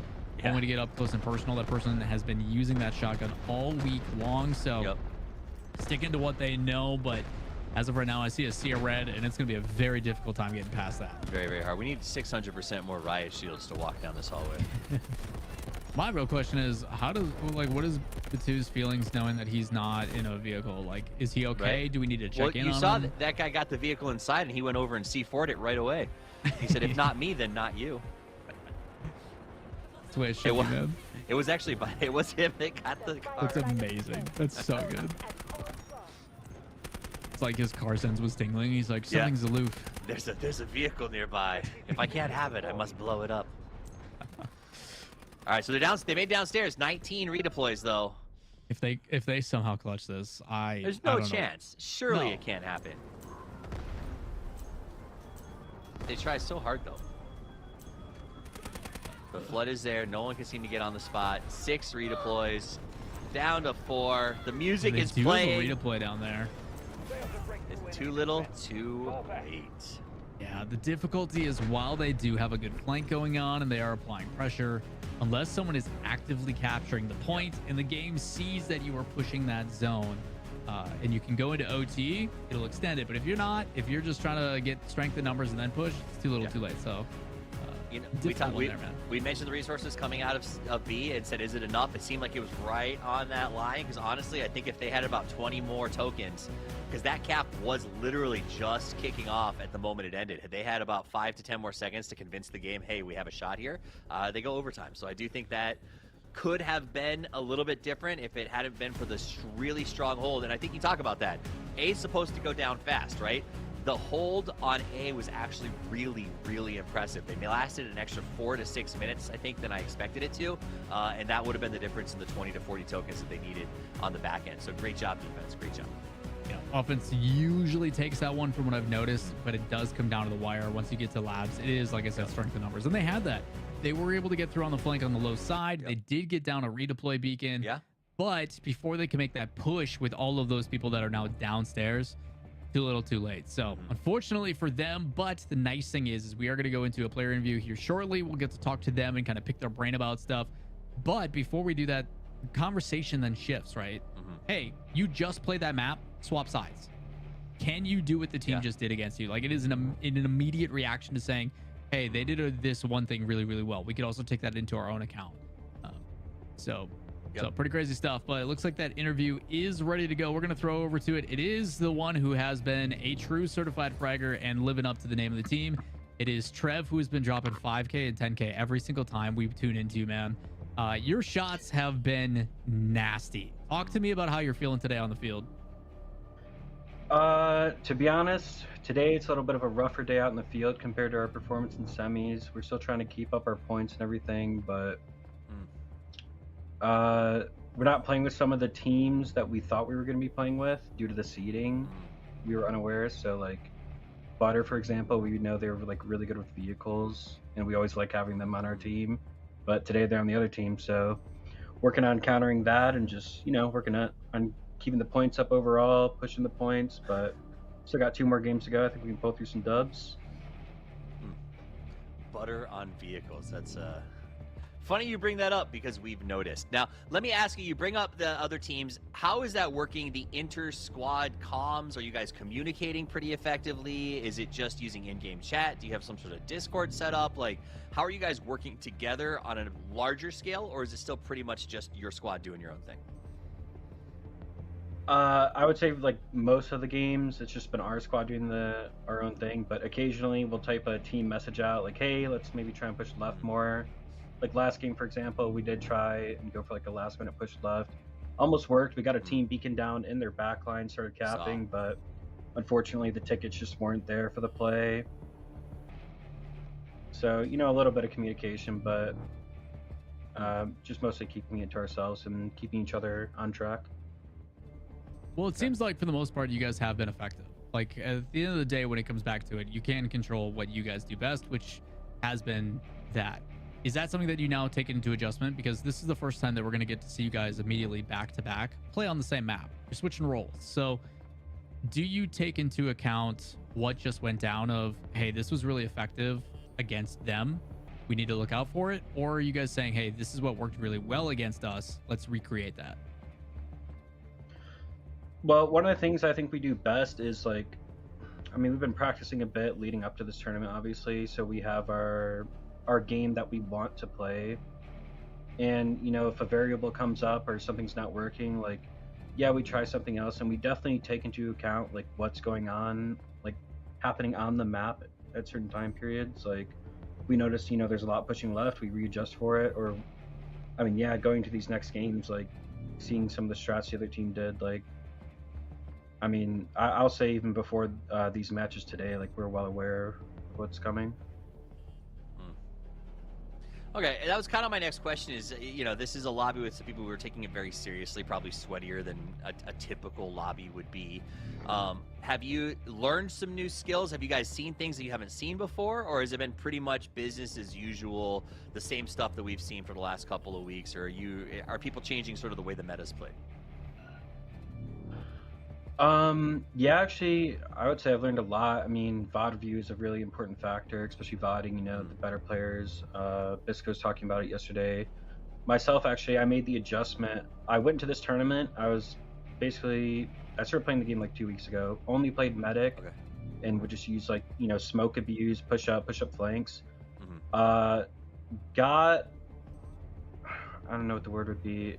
I was made very aware that the medic playstyle doesn't work as well like in this tournament because there's so many scans going out. Like everyone's like hyper aware, like, oh, someone's smoking here, like let's just shoot through the smoke. And especially when there's so many recon players, like getting punished hard for doing that. So I actually made the swap over to Assault, and I've been having a lot more value and a lot more fun on it actually too. So hey man, Assault is after my own heart. I wanted all gas, no brakes, turn off my brain and just go. So I'm right there with you, man. Unfortunately, we do have to take a quick break here in a bit. So before we do that, I want to give you the floor. Is there anybody you would like to shout out? Anything that you would like to do? I want to give you the floor so you can do so. So without further ado, take it away. Of course, just got to shout out the boys at CF. Ida, Zeiss, Bisco. All I played at Delta Force before was Operations, like in the alpha. And, 2 weeks ago, they hit me up. I'm an Apex player, and they're like, yo, you want to play this Delta tourney? And I'm like, yeah, I'll try it out, see if I like it. I played Battlefield and other similar games in the past. Yeah, it's just been a ton of fun, especially I think Delta's done something great with the Warfare game mode. I'm really looking forward to what they are going to put out in the future for it too. New maps, new guns, and everything. It looks like it's going to be a lot of fun. Hey man, we love to hear it, and we also love the fact that you're willing to take the time to talk to us in the middle of competition. So with that said, let you get back to the boys, let you strategize and get ready for match C. Again, appreciate the time, Trev. All right, appreciate you. Thank you. Toffees, a lot of people coming over from other titles that are just saying we are very happy with what this dev team is putting together. So traditionally, we don't talk about the other titles when you do a game, right? It's just kind of like this. It's this little floating thing. We're like, oh, don't talk about it. But I do think you have to a certain extent. Delta Force is coming out at a time and a place where there is a very established system of titles. They are not reinventing the wheel. They have taken modes that existed and made them, in my opinion, better, smoother, faster, and exciting.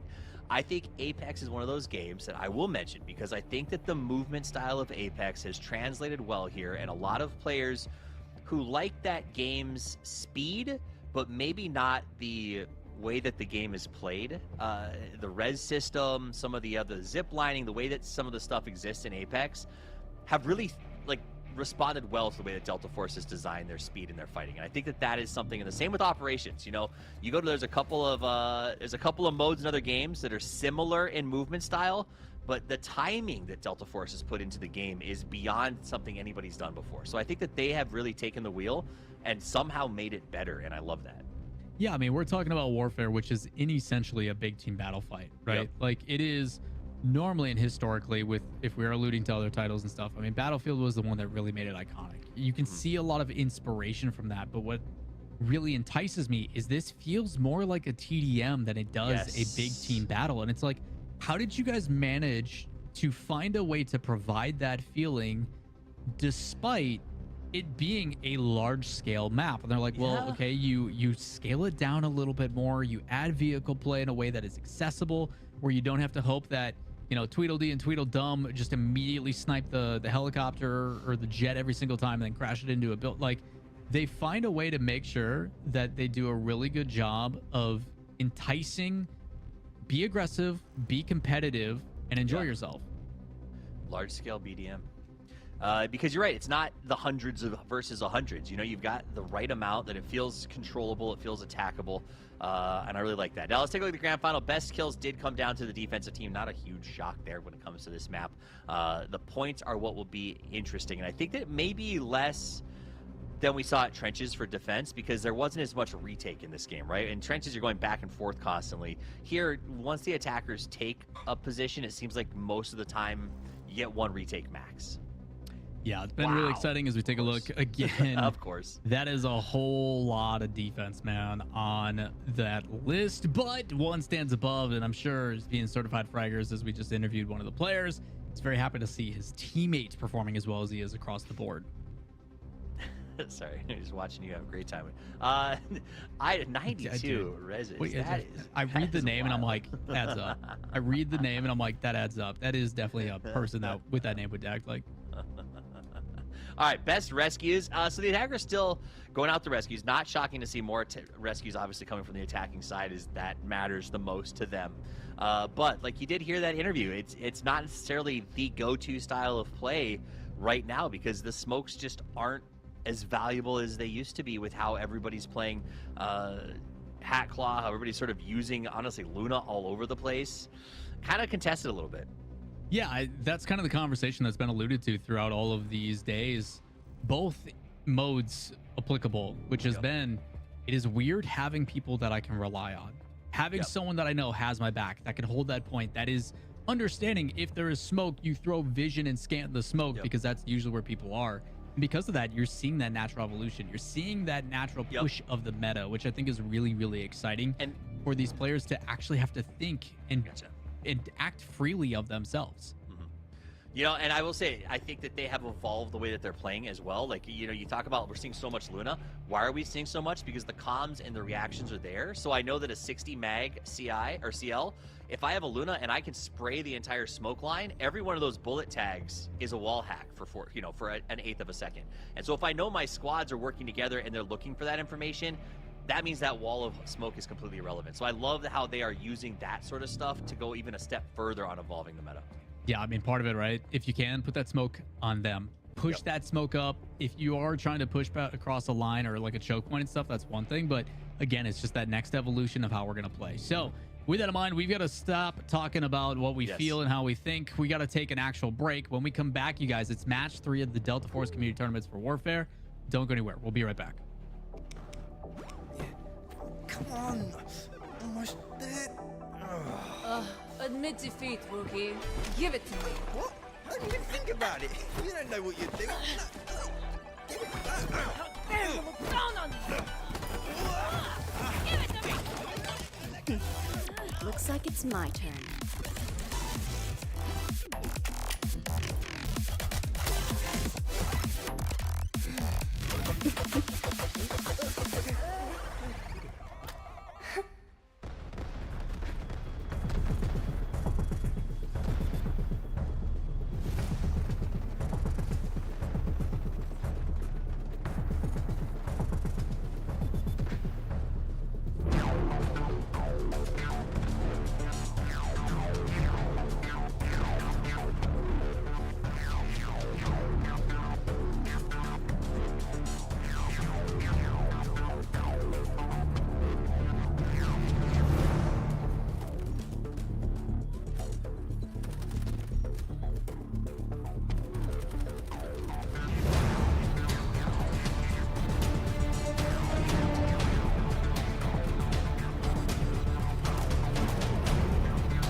Hey everybody, welcome back. It is Grand Finals day here for Warfare for the Delta Force Community Tournament. Slawler and Toffee's hanging out with y'all.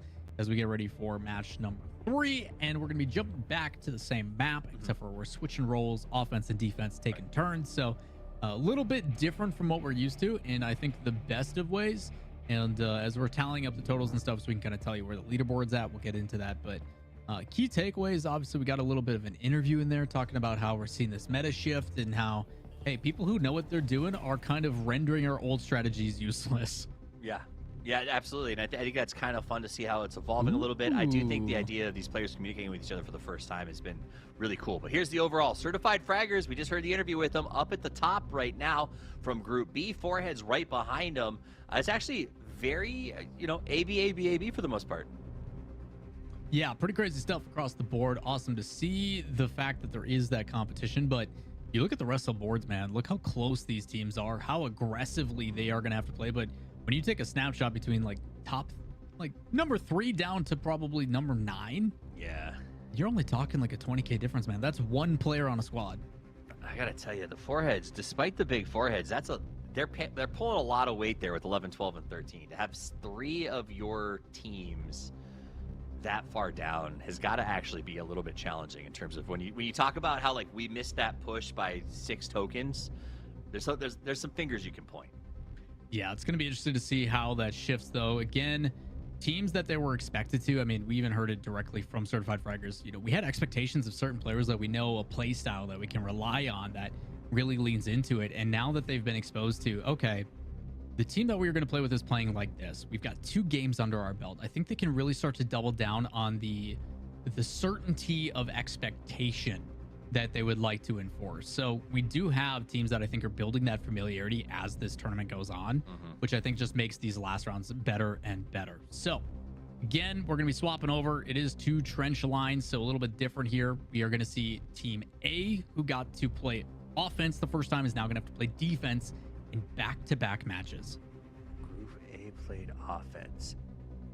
Who won the first? Group A won Group the first. A, that was like Enders and all those guys. So they then wouldn't just play defense on Shafted. They now have to play defense on trench lines, and then they get to play offense on Shattered at the very end. I thought the attackers won the first Attackers are on game 1 and in game 4. Right, but didn't the attack win game 1, I thought? Because they just had barely enough resources and they got the win. Yeah, and then they just played defense. Right. Which they also won.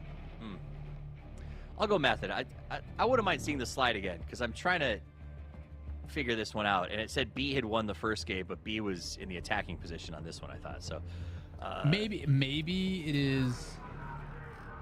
Here, you start this. I'm going to look at the paperwork. Okay, that's a good idea. Divide and conquer, man. I believe in you. So game 3, again, we have not seen these teams play on these sides, so you can already see it there on the bottom right. The Focus running for his life on that A point. He was on the attacking side. We saw him again just about an hour ago, being on the right side flank, kind of like how we're seeing right now from Pizza. Trying to lock that down and apply some pressure, and hoping that the other team was going to be supporting and redeploying on him so they could push up the flank. But good shots coming down from the defense, able to wipe out quite a few, and a tank already involved. iDoes, who has been one of the better players, both on the support side with rezzing teammates and getting a ton of assists. Again, a collective effort from Certified Fraggers across the board.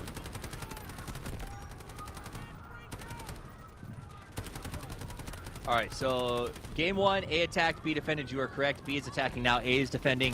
On the paperwork, it showed B as the winners, I believe, because ultimately they got more overall points off of that game. If that makes sense. Yes. I think that's why because the graphic did say B had won that first one. I thought attackers had taken it, so it must have been point related. Yep. Which would make sense. If the real key here is, yes, you get bonus points for winning, but it's about coming out with the most points overall, I could see why it would be listed that way. So that makes sense. That does make sense, because we did see a ton of defense play out. Yep, ton of defense retaking, the back and forth. They pulled a ton of points down. Dude, good clarification. Appreciate you, man. No way. I'm just trying to. It's our first time, so I want to make sure everybody understands it. Sometimes I get confused too. All right, back to the fight. Okay. So the last time around, the attackers were able to take this first checkpoint relatively quickly. Probably about 4 minutes into the match, I would say. And the real key is, and if we're doing litmus comparisons, they got out of this cap with a full count of tokens. Yeah, I think timing-wise, again, 30 minutes is plenty to push forward and make their move, but I think that's a really easy way to tell the assessment for everybody watching who's joining us and hanging out with us. Top left on those tokens as those goes down. If they end up managing to capture this A zone and going into B, like you said, if they got 400, right on the mark. Right on the mark. And that's all you can do. I mean, it's nice too. That's the upside of doing the second round, right? Is like you have an actual quantifiable litmus test going in between each section of like where you are compared to where the other opponents were at that point. Now the push is coming in. They are starting to swarm forward onto that spot, but the defense is responding. Is it enough? I don't know. Cap is going. Seems like it's moving pretty quick, but the fight is back in their favor. Good job by defense. Just trying to hold this point and utilizing that sounds gun like we got desperately Lawler in the needed remix. level. The DJ got a hold of you, brother. Pretty good push so far here from offense.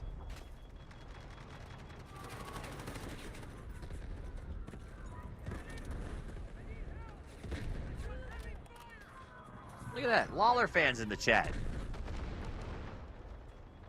One's for Lawler, 2 for Toffees. Don't worry, 12 isn't accurate, isn't an available vote. All right, now we're going to be pushing forward.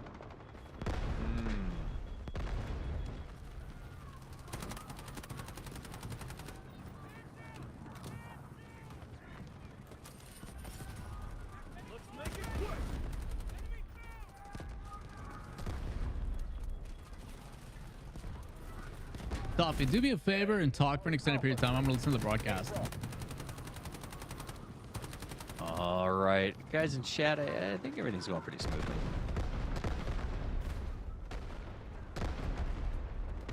All right, so it sounds like we are continuing to push forward here. A is going down, the cap is coming through, and it will be, I think, short of that 400. All right, sounds like we're all good. I appreciate you, man. Yeah, for everybody in chat, we're just trying to figure out what's going on with audio stuff. And it wasn't. Sounded like he was a robot for a little bit. It was my Discord. We had another winter storm here, and apparently my Discord was like, you know what? We need a few minutes to just get our stuff together. So, but everything sounds like it's back up and running. Keep on going. Keep on grinding. They got the cap. Rolling with the punches, dude. Back to 400. All right, aligned pretty well, dude. Like, yeah. We're curious on what it was going to look like because initially it's like it was so aggressive the first time that we saw the other team on the map. But B2 overload. B2 overload. That was a lot of friends. Good scan. They should be able to find a decent amount of people on that backside. I'm curious how aggressive they're going to get with it. That was the same push we saw from Group A. I think it was the first time around. That left side, that right side overload. Again, certified fraggers. I don't know if you saw that quick snapshot of that scoreboard. No. A lot of familiar names up top. IDoes, Trev. Bro, how funny was it that he was like, we wanted butter because they use cars all the time. the thing you and I have been laughing about with Nato and all that stuff the whole time. He's like, oh, we're well aware with their play style. It's iconic. I mean, it is though. Like it's so good. It's hard to recognize play style when you're watching something like this at the scale that it is, and the fact that we picked it out within like 3 games is hilarious, and the fact that that is just what they do is even better.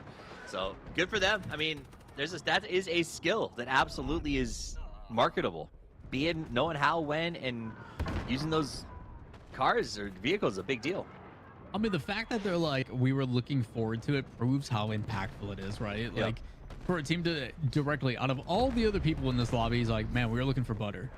Well, I mean, honestly, they probably talked about it, and I'll bet butter is built in a long way. Like, that strategy works if you have players like we talked about that sort of form that shield, right? They're respawning on you constantly. They're making sure that the RPGers go down, and they're protecting the vehicle.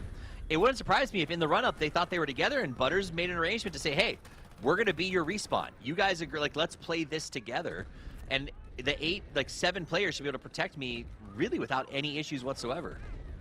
I think you're right on the money with that, man. I think it's so enticing to have someone that kind of leads that charge, because normally it's like, hey, I want to save up my points. I want to make sure that I can utilize those for redeploys and this, which are kind of selfish in their own right. It is self-serving, even though it is indirectly helping the team. So for them to be like, yo, I'm going to spend my points aggressively. I'm going to get that 6K. I'm going to get that vehicle. I'm going to push up and provide a different flank. You can redeploy on me. It's like, right. Yeah, I want that guy on my team. That's sick. There's some sort of saying about water and boats that I think really applies here, but I don't remember what it is. High waters raise all boats. Whatever. Maybe our fans from Brazil will know it. I think you clutched it. I think all boats rise waters. Have you heard that? You've heard that saying, right? Yeah, I have no idea what you're talking about. I was just gonna let you have it. It's a saying. All boats rise with the tide. Maybe. Yes, that sounds right. A rising tide lifts all boats. Rising tide lifts all boats. That is it, Ryan. Thank you. Is an aphorism that means economic improvements will benefit everyone in the economy. Right. So spending money on car spawns makes everybody richer. +1 to Ryan for Big Brain. Appreciate you, buddy. Yeah, you're the pro, Ryan. Everybody give some love to Ryan. And also me. Because everyone loves love. You've been getting a lot in chat, Lawler.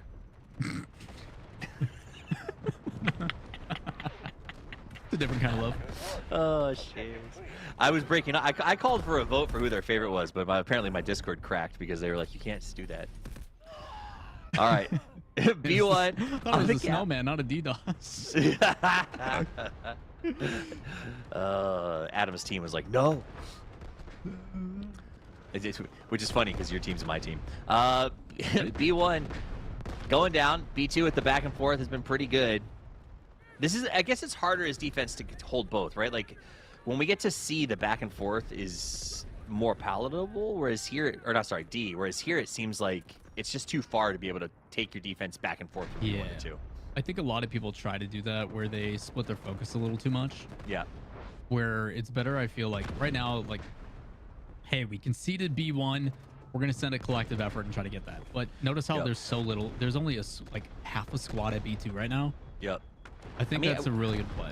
With a format like that, you think they would discuss it amongst themselves, at least in text, where it's like, okay, let's just assign one group to be like a recap group who their job is just to go back and try to, cause the trouble. But the lion's share of us will be here wherever it's contested.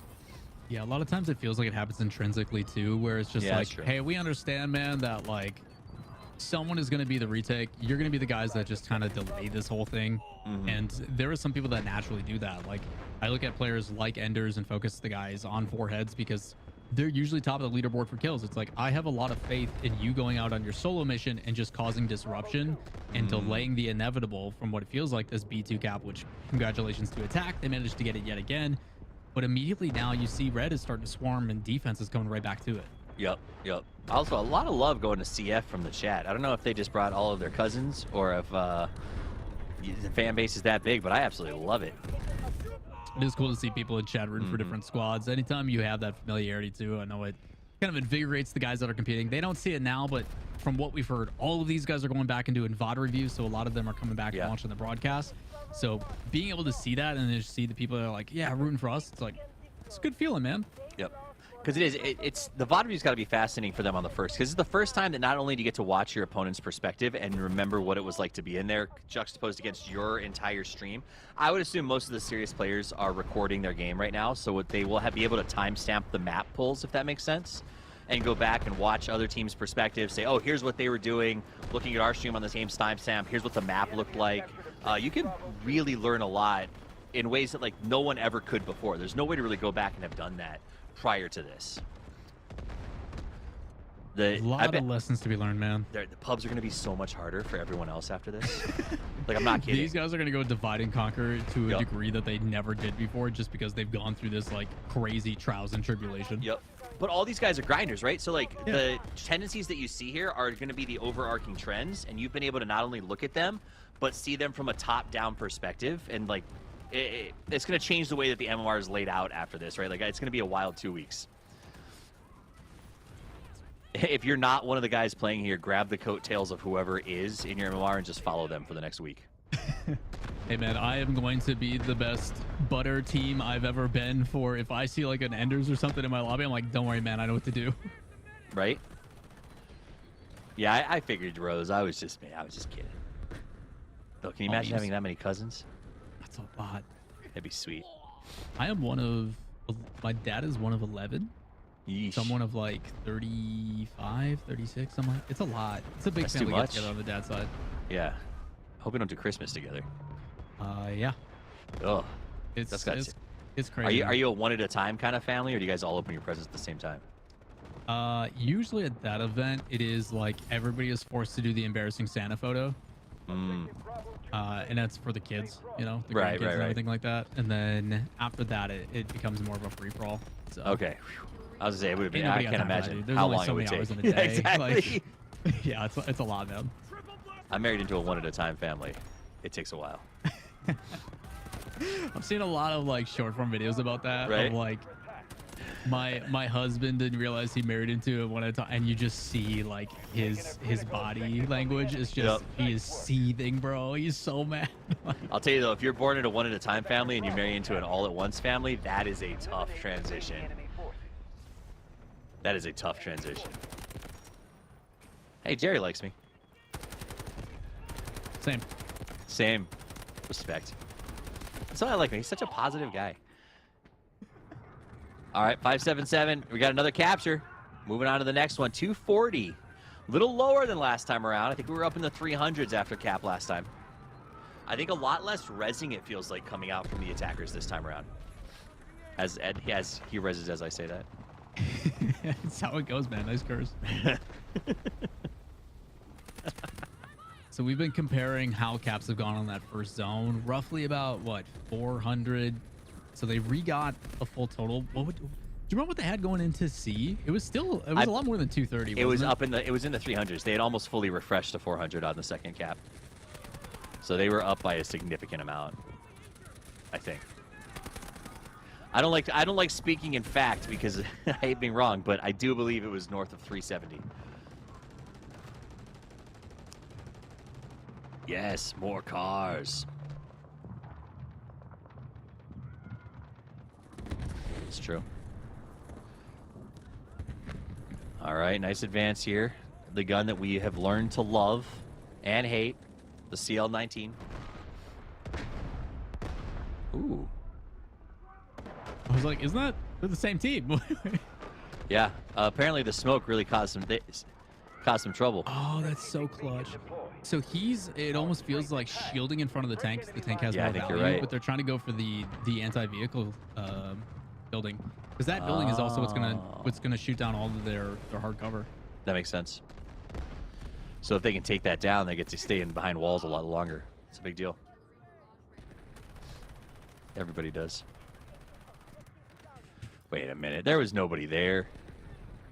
Okay, so an air barrage. How's he gonna play this? Is he gonna drop it on C? Slightly to the off of it. All right, nuclear engineer. Let's see what he gets in the kill feed. Here it comes. 3. Whew. I mean, if anything, it just delays that push too. Yeah, I think that's really what it did. It's making sure he doesn't, like, that was defense that set it off, or? Yeah. Oh, I'm pretty wow. sure nuclear is on the defensive side, so it does delay the push a slight bit. It seems like they're still pretty aggressive on C. They've also got a vehicle on top of that. Yeah, I think for attackers on this, so many points while capturing that too. I think he was trying not to destroy the building, but in doing so, like, they were coming from the other side. So it honestly just kind of felt like a waste of resources. That's unfortunate.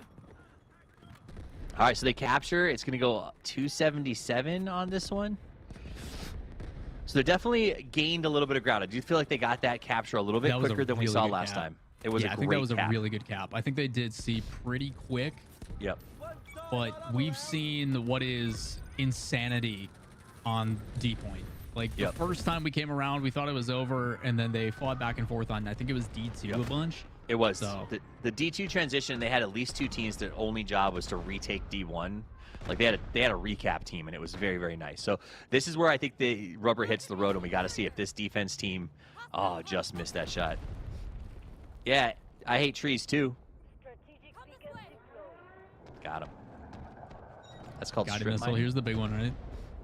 I think guided missile is the one we did. What? Wait, what? What? What? Oh, he hit the ground in front of him. What just happened? It was the tank back there. He's like on a mount. He's on a high ground in the distance. They were waiting for this attack so they could stop the push. They knew they'd try to put in a respawner over there. I just have never seen a vehicle get hit and then just go launched into the air. Oh, you didn't play PUBG's launch. But that was a bug. This is cool. I remember that. That was chaos. All right, D1 already going down here. Big plays, 4 days. Allied troops engaging in objective Delta 2. Got a little bit of information there, trying to push you up. Oh, they're hitting both at the same time. It's interesting. Very different than last time around. They're forcing them to make a decision, confusion, right? Yeah. Yeah. Like, I think that split focus is really good for the initial push. I think it is, and then hopefully someone on the attacking team then types out focus D2. You know what I mean? Like, put your respawns here. Yeah, like I'm looking where King Phoenix is because we've been on his POV for a decent amount of time. Yep. And it's like if you put a respawn or a redeploy in some of those bushes in the back, somehow he almost gets away with that. I thought he was gonna get away with it for a second. That was hilarious. All right, so D2 is saved. D2 is about to go down here. Do they have respawn? Yep, they got out of combat, so that brought in at least 3 more players. But attackers are working really well as a combo. Did they have a beacon in the back there? I just saw 6 players come in on top of something, so it can't have all been one squad. Yeah, I mean, if I'm D2, like if it's possible for one of those, like I think it was Dead Dog that was on the back end, he healed up and was on that flank. If he goes a little bit further down that hill, still in space, and he can put down like a redeploy beacon, it's constant pressure on their half of the end. But like the difficulty is then you have to push back up into D1, which can probably be problematic. So, man, every time you say D2, I just think of the Mighty Ducks. Goated, by the way. I actually D2. rewatched my last trip. We were in where'd we go? I was somewhere international for an event, and on the way back, I had no idea what to watch on the plane, and Mighty Ducks popped up as like a featured. I was like, yes. I'm gonna be sitting on this plane yelling quack to myself. It's gonna be dope. Ducks fly together, bro. When the cows are turning circles in the yard and the chickens are clucking in the barn. They all look at each other confused. They're all like, what? Ducks fly together. Yeah. What a great film. It's time to wrangle some cattle. No, he never. Such a good movie, dude. Really. And honestly, one of the rare ones where I feel like the sequel was as good, if not better, than the original. Dude, how can you not with Goldberg, man? Right? Goldberg and Cat. All right. That's enough reminiscing about one of the greatest films of our generation. I use that very loosely in my phrasing, to be clear. A bunch of young guns that are going to go and watch it now and be like, this is one of the greatest? Are you kidding me? Your generation was terrible. Nah, it was a good film. Not my favorite hockey film, but it's up there. That's respectable. Mm-hmm. Halfway through D1. No, they got D2 back. Good job, defense. Yep. Ducks fly together. They put the D in defense. You got me thinking about like Iceland and stuff now. I hate it, dude. Right? I can't stop.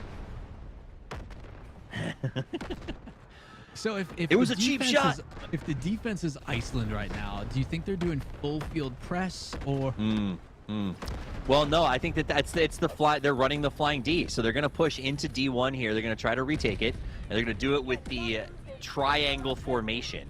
You see, and you just can't. You kill the front, but then the back folds out to the flanks. You just saw it happen. So would you say that this push is a decoy?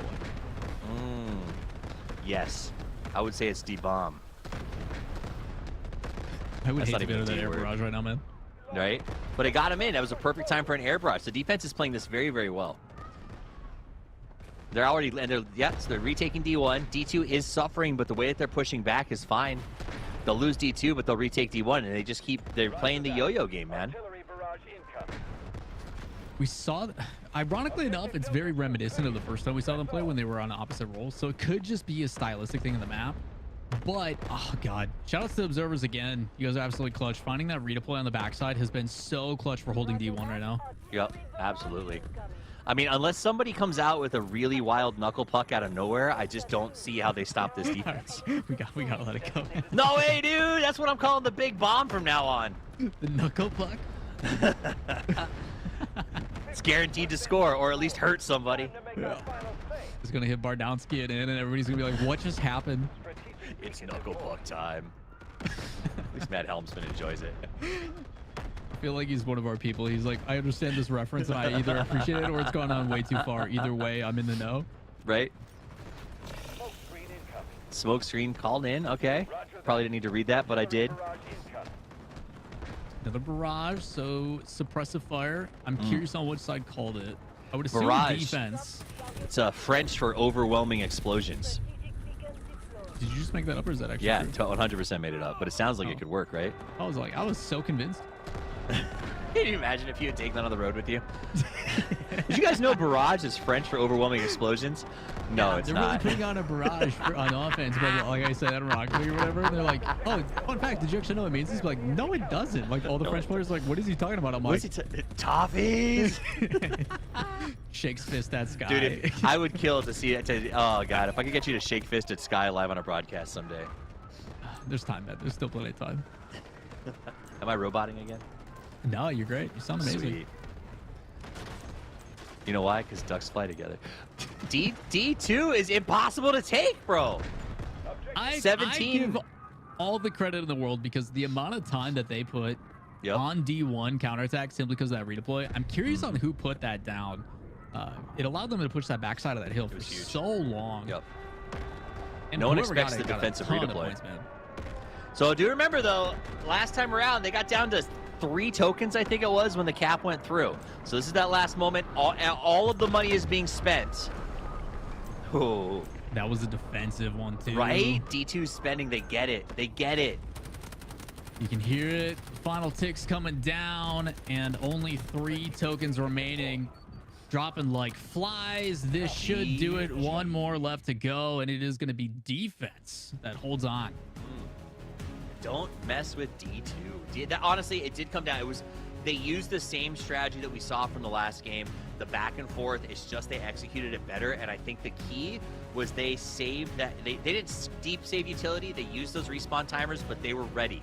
They knew that last time around, that offensive team was able to fire up, I think it was 3 vehicles, 1 respawn, and 2 of the big airstrikes, and that's what got them through it. And so they saved those. They used their airstrikes to zone out any kind of push. It was really, really smart, and they knew that it was going to come down to those 15 to 20 last tokens, and I think that was really nice to see, and some good comms coming out of defense. Yeah, I think it was really well coordinated. We talked and we interviewed some of the guys from CF and asked them, like, have you guys been talking more? And he's like, other than hey, push this zone harder, do this one thing where we went left or right, it hasn't been. So I would like to assume at that point it was just like, hey, things are going great, right? We're being able to coordinate these things. We've saved up enough tokens, so it's like, okay, put down the barrage. I'm gonna do an airstrike. Hey, this redeploy here, this is enough to defend. Like, I think it's gone really, really well. So credit to that defensive team, man. It is not an easy hold on that point. I felt very confident in the defensive team. I think if they would have got to that last area, but like you said in the end, ducks fly together. Ducks do fly together, and the D team played very well together. Now, that does come down to that trenches warfare, the fact that you can go back and forth so quickly. It's also going to be massive on points. Now, this is my big push here, is because we did play all of our resources through on that checkpoint. It means that both teams were racking up an insane amount of capture points. Defense in particular going to have a ton for their holds. That said, we also saw the redeploy beacons used by defense. So I think that there's a good chance that our defensive team, which I believe was A this time, right? A this time. Yes. Should pull some very big numbers. And I think that this may be sort of that separation point. And it's kind of bad news for the other guys because they're going to a much harder map on the next one, I think, to do that, to get those sort of retake points pushed up. So we'll see how it goes. Best squad in that game was the Foreheads, who, again, they were playing defense this time around, and they racked up an insane amount of points. Focus with 86 kills. Yeah, it's a lot. We talked about the defensive team. Even in the first game when offense was able to get all of the capture points, defense still had more points, like you said. So the benefit of defense on that map, like you said, entirely has to do with the being able to defend that point. So you're talking, you had that redeploy beacon on the backside, plus able to defend what was which point was D1 for like an eternity. Some things remain the same though. iDoes on CF continues to have a ton of assist points and towards the top, but what you see in this list is a kind of a sprinkled through. And that's what you're looking for. Both Enders, NYXE, and Focus all on that leaderboard, all collective as a point total.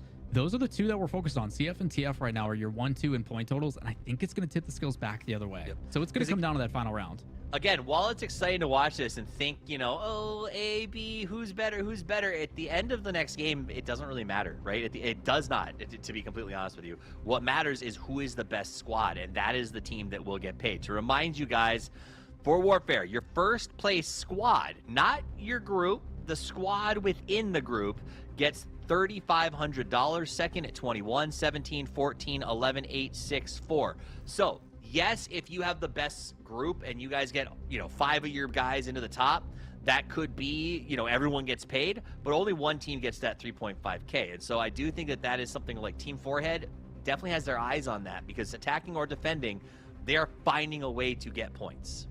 Yeah, I'm really interested to see on what the point totals were. It was only like, what, 6K or so difference between 1 and 2. So based upon this, I really do believe that this final match is going to be the end all to be all between those two at the top. I'm curious if we get someone that kind of sprinkles in. We have seen a lot of names like APM, like we're seeing here in the Best Rescues. The support playstyle, Stone Mountain and the rest of the guys, if you guys don't know Stone Mountain, great content, by the way. Has been around the space for a long time and has been primarily doing a lot of revives. I think he was averaging like 14 or 15 a game minimum. So there is some teams that are staying somewhat close, but there has definitely been a separation, which you normally see over the course of what we would assume happens in 3 matches. Yeah. And I do think as we go into the last one, it is going to be fascinating to see how the teams adjust, because at this point, it is kind of no longer, it is a groups game, but there is a point where now you look at it and you go, what do we do? What's right for us? So I'm pretty excited to see how teams adjust going into our final match. Well, let's not waste any time, man. We're going to take a quick break. When we do come back, match for the final one for our grand finals for Warzone or Warfare here in the Delta Force Community Tournaments is right around the corner. Don't go anywhere. Come on. Almost dead. Admit defeat, rookie. Give it to me. What? I didn't even think about it. You don't know what you're doing. Give it There, you look down on me. Give it to me. Looks like it's my turn.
everybody, welcome back.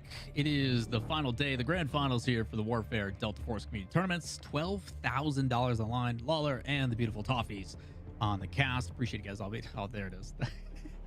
I need a screen grab of that. I'm gonna need a screenshot of that. There's the best screenshot we ever had is this one. Anyway, sorry. We have a good time out here. Got lots of screen grabs, lots of fun, lots of chaos, lots of not nuclear attacks. I haven't seen a nuclear attack yet. That would be super cool. But big bombs, I guess I should say. What is that actually called? I do think it is a tactical strike or something of that nature. Chat, what's it called when they drop one big giant bomb that goes boom and then goes boom like little booms after that? You tell us. Overall standings, foreheads, looking good. Dude, it went and swung back the other way. I was curious on what it was going to be like. They were like 6 or 7K, I thought, separation. Turns out it's even less than that, and it swung back the other way. So foreheads and certified fraggers creating a little bit of separation. You're talking 19K difference between tier 1 and number 2. So a lot of points to, I think, make up, but it is definitely possible. At the end of the day, consistency is key, and sometimes you have an off game, man. Speaking of Discord janitor, you know, at least they're being positive about it. They're hanging out in chat. Dude, the joke you put in chat was so funny. That was super funny. Clean up the bottom of that board. Someone's got to do it. I do like that A and B has diversified up a little bit. B's kind of moving over to the left side a little more. A's falling off. Good action in the middle of the pack. And remember, it does pay all the way down to 8th place. So there is a reason to just keep grinding, because that 8th through, honestly, 4th, almost all the way up to 3rd is completely doable in one match and could be almost $1,000 in difference.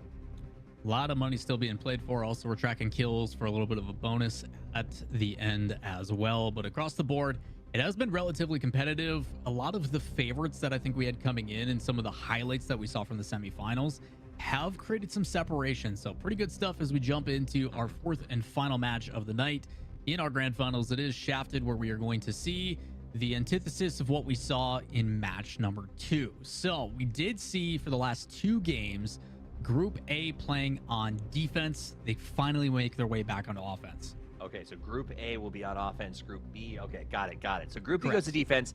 They do not have the benefit of the hyper recaps to push those numbers. So that is going to be something that's a little bit challenging, as Forehead is in Group A. So that's kind of what we're looking at. Right now, Group A's leader is the Foreheads, CF. Group B's leader is the Foreheads. So that is something to keep track of, because those will probably be the 2 teams that are battling for who gets that first place position, unless something kind of crazy happens on the outlier there. Who do you think has that advantage when it comes to it, attacker or defender? Because they're so close right now. Historically, we've seen it been defense. Defense has definitely been advantageous when it comes to this map in particular. We've seen plenty of holds at the B point, and then when trying to get into laboratory, it's also been proven difficult. With that in mind, when we saw CF on offense, they talked at the tail end. We had a really hard push on the left side flank. We got underneath, we had a redeploy, we just barely ran out of tickets. So maybe something to consider, where it's like, if we're putting all of our emphasis, we take kind of our Tuna Team 6. We'll give them love and respect from the matches yesterday, but maybe they take their Tuna Team 6 on the left flank. They get that redeploy a little bit sooner, and it opens up laboratory. So I don't want to count anybody out just yet, but historically we have seen defense be the advantage. If you guys didn't see Tuna Team 6 yesterday, you should go watch Operations. They have 2 of the fastest deaths in Delta Force history, but they were adorable. Did you go back and watch any of the VOD for Deadly Slob? Yeah, well, I watched like right afterwards. I think they're making shirts for Tuna Backstab. Like, really? I think it's going to be a new emote for them. I like that. That Tuna Backstab was wild. They had that was an interesting. Never has one had such a short day had such returns for them. Like highlight after highlight. Gotta love that. Now, train taking time as our attack squad's gonna push towards that service center. They're trying to clean up that left side of the flank. They want to make sure that they hold the respawn border and can kind of swing in to that compound. I like this idea of pushing harder on the left side first. I am 100% there with you. You have a lot more cover to work with, but that also applies to the opposite side as well. It's just that east side is so wide open, and while it is a direct shot into the train station, you're very susceptible to fire. All right, nice job on the push in. They're going to try to take these stairs. Smoke's being used very effectively, and a lot of blind fire. Remember, you blind fire with Luna because you mark everybody on the other side of the smoke, and then it's an easy burn down for your team. They are flooding in, moving as units very carefully together. This looks like it could be a really nice left side push, especially if they've got a couple of squads forming up on the right, and they do. So this could be a collapse very quickly right now. Another thing you pointed out as well is a lot of the sprays. A lot of people are looking at it like, why are you shooting at their toes instead of their heads? Yep. Again, a lot of these guys like to prone. They like to sit in choke points and try to cover that low angle. It makes them harder. But again, these guys have learned to overcome that. They understand the tendencies. They're trying to capitalize. As we see an aggressive push already into train station. You see the half cap here in just a second. But they stacked into this push though. They tried their hardest to come in from two sides, so we'll see if they can actually make it happen. A starting to unlock. Solid push. See, that's what they did. They got around to the outside to slow down the respawn and the retake here. They got that border. They're holding service center on both sides. This should go through. Man, that was quick. That was so fast. That was dumb fast. And now Bato, you know, the upside is they can't put Bato in a car. So that's something at least, right? You say that, but they found a way to get one in there, and then he blew it up. So. And he learned. He's like, wait a minute. I can get a car down that hole. If it fits, I sits. Imagine he flies it in up top here and then just drives it into this. How else would they have done it? Like maybe there's a little ramp over there. It calls an airdrop, right? So like it might have parachuted into this hole, but I don't think someone drove it into the hole itself. Well, that's true. Unfortunate. You know, Just Vin Diesel could have done it. You ever play Borderlands? Yeah, of course. The scooter, catch a ride. Like, imagine him just jumping off of that edge and just yelling out. That movie was pretty good too, for the record. Really? You know, as far as comic book / video game movies can go, right. It was up there with the World of Warcraft. Okay, I respect that. Like reasonable for a fan. Decent like Easter eggs and stuff. Yeah, I think so. Cool. Claptrap was hilarious. Is it played by Jack Black? Yes, it is. All right, I'm convinced. Right? Me and my wife are gonna go watch the Minecraft movie because he's in. Like, we think he'll be pretty good as Steve. I might combat that one a little bit. But that's what I'm saying. Like, who knows? We'll find out. All right, so the push is on. They're trying to get down this tube. They did take the scaffolding, which is nice, but they haven't quite made the progress they were hoping to by now. Getting locked up here on the left side. Remember earlier, the last time we saw it, the attackers got down the tunnel very quickly and were able to overwhelm a couple of these side vents. And I think that they were stopped this time. Yeah, it was crazy to see how the respawn has kind of impacted that, because while they got the capture on train faster, I don't think they were set up for the push immediately, while on the other side, because they did wipe that team so aggressively, the defense is just ready to go. So positioning wise, like you said, that wide flank I think makes a huge difference, but it just hasn't been captured yet. So curious to see how that plays out. It's an interesting strategy I think we'll develop, because while the fast cap is cool, you still can only get up to 400 tokens, right? So like, sometimes maybe now you explore the idea in the future of these events of like, okay, maybe what if we don't fast cap? What if we try to delay and wait for the right respawn timer, etc.? Well, the game does have a hard timer, right? Like, we're down to just under 18 minutes, so it does allow you to, I guess, play a little bit and approach. But I feel like these guys, even though they are mindful and self-aware of how the game is playing, I don't know if you're ever really paying attention to like, hey, we can play this a little bit more passively. We can like delay push in this game mode, which I don't think anyone has ever said before. So no one has, but you know what? It'll happen at some point, and then that's going to be like that thing where everybody's like, what? How did they pull that off? And then there'll be some sort of rule change so it never happens again. It's usually how it goes. They ruin all the fun. Right? Dendy Puppy, your hook was beautiful. Never forget.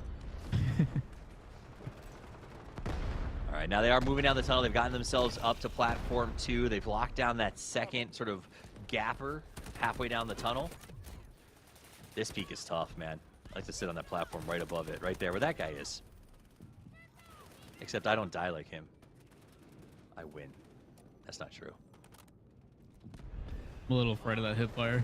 Yeah, I need to get better at hip fire. This has become abundantly clear watching this event.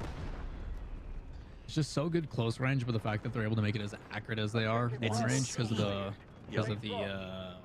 recalibration tool. Yep. No, I mean Papa Toffees is an ADS man, but I might have to change the way that I play games. We will find out. All right, B2 under defense. They are stopping the take. That's good. So B1 back under. B2 slowing down the push. Down to 300 tokens. Still a lot of space here. boards going up and down. Remember, we are going to try to keep a little bit of an eye on CF as well as the foreheads, because those are the two teams that are going to really have to make something happen here. Right now, we are watching CF as I believe they are defending as hard as their little hearts will let them. Yeah, IDOS did a really good job. That scan grenade that went into the vents while he was trying to get some information up here, it ended up actually tagging all the people to his right in that smoke. Nice. So free transfer, free spray. Able to get 3 knocked and a good peek. Yeah, and a lot of those jump shots have been absolutely clutch. And then a little bit of the bob and weave. And they still hit fire. They're trying so hard to get up here. They cannot seem to get either of these caps. V1 is finally taken, almost. Looks like our recap group is gathering on the backside, though, so look for the counter push.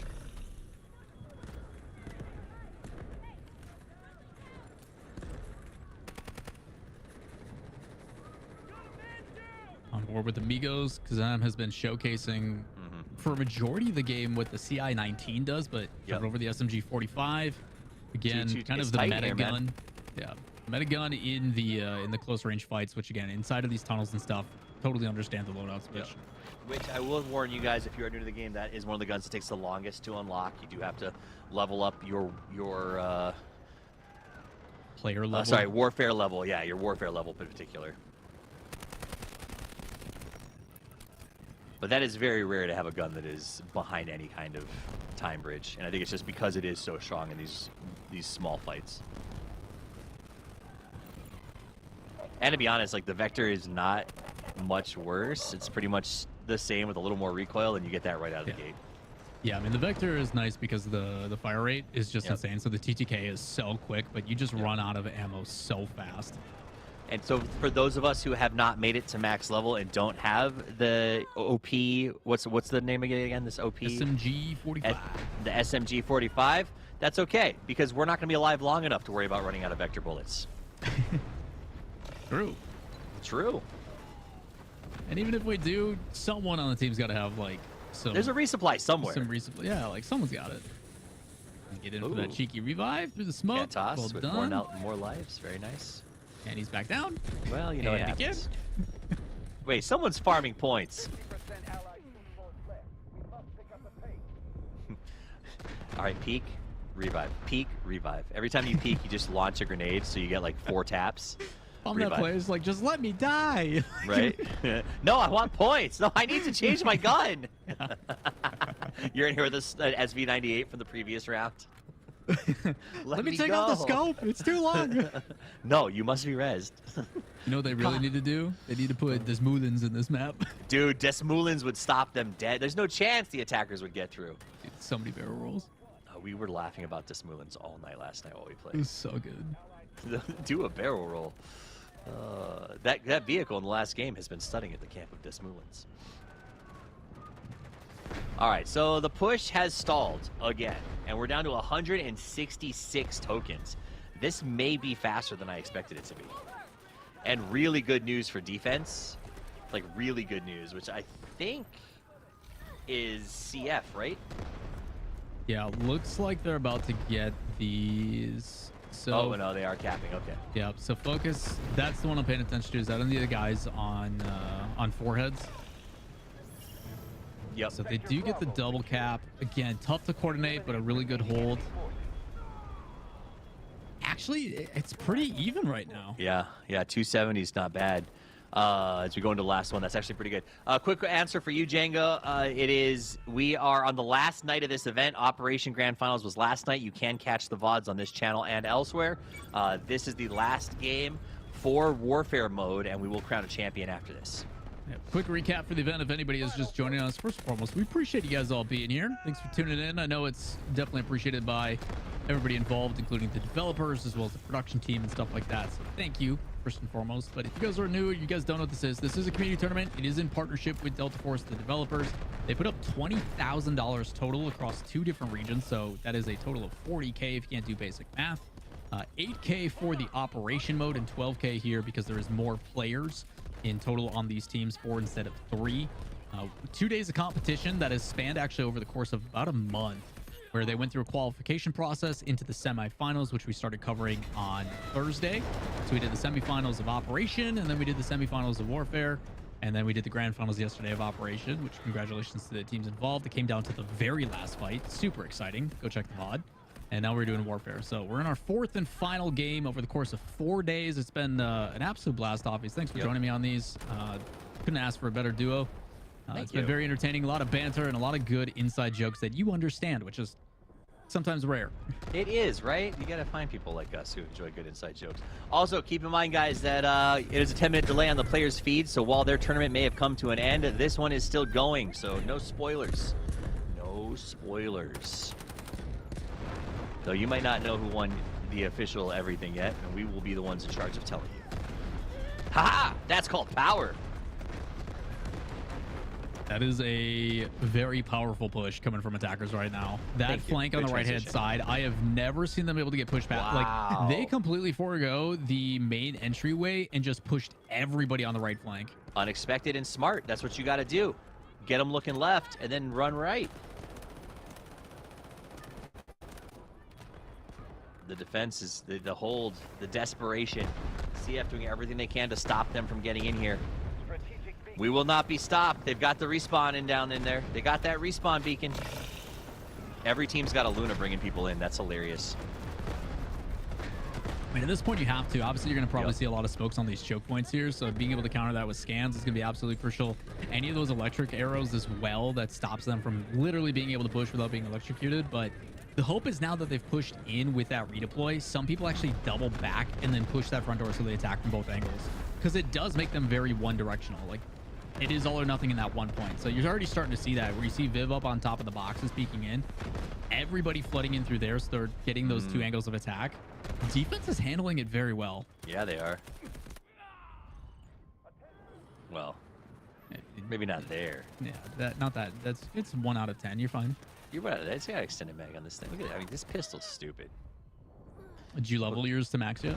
You bet your butt I did last night. Good man. Literally, the game ended. I logged on after matches and maxed that out. Maxed out the CL. Haven't had a chance to play it yet, but I knew I had to do it before I forgot. And then I went to operations and made insane money. Oh, Muffin, no way you got out of that. Yeah, it was hot. Good movement. Like the pre-fire in those corners. Who was it yesterday? Was it Vayne? Is Vayne the one that had the crazy movement on operation? Yeah, he was doing like the up-down. Yeah, I think so. Again, you compared it a little bit and kind of gave respects to Apex, but it does feel like that movement. Like, if you have it down packed, you can really outplay. It's also, honestly the distance. I don't even know if this is a thing. The distance to like a 180-degree flick in this game feels like the perfect amount. I don't know how to explain that in a quantitative fill, but it feels like the time frame on being able to turn around and take a threat from another position is reasonable.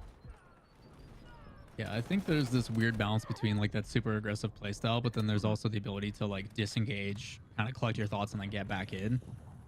And the fact that that's usually when your teammates are redeploying on you, I think is a really rewarding feeling too, where it's like, if I take a beat for myself and I just disengage a tiny bit, we come back with strength in numbers and we can retake. Also, guys, if you're looking for drops and you've gotten the drops at all this month, it's like there's like 4 drops that are an event. So I think if you've got them already at any time this month, you're not going to be getting more of them. I do know there was a lot.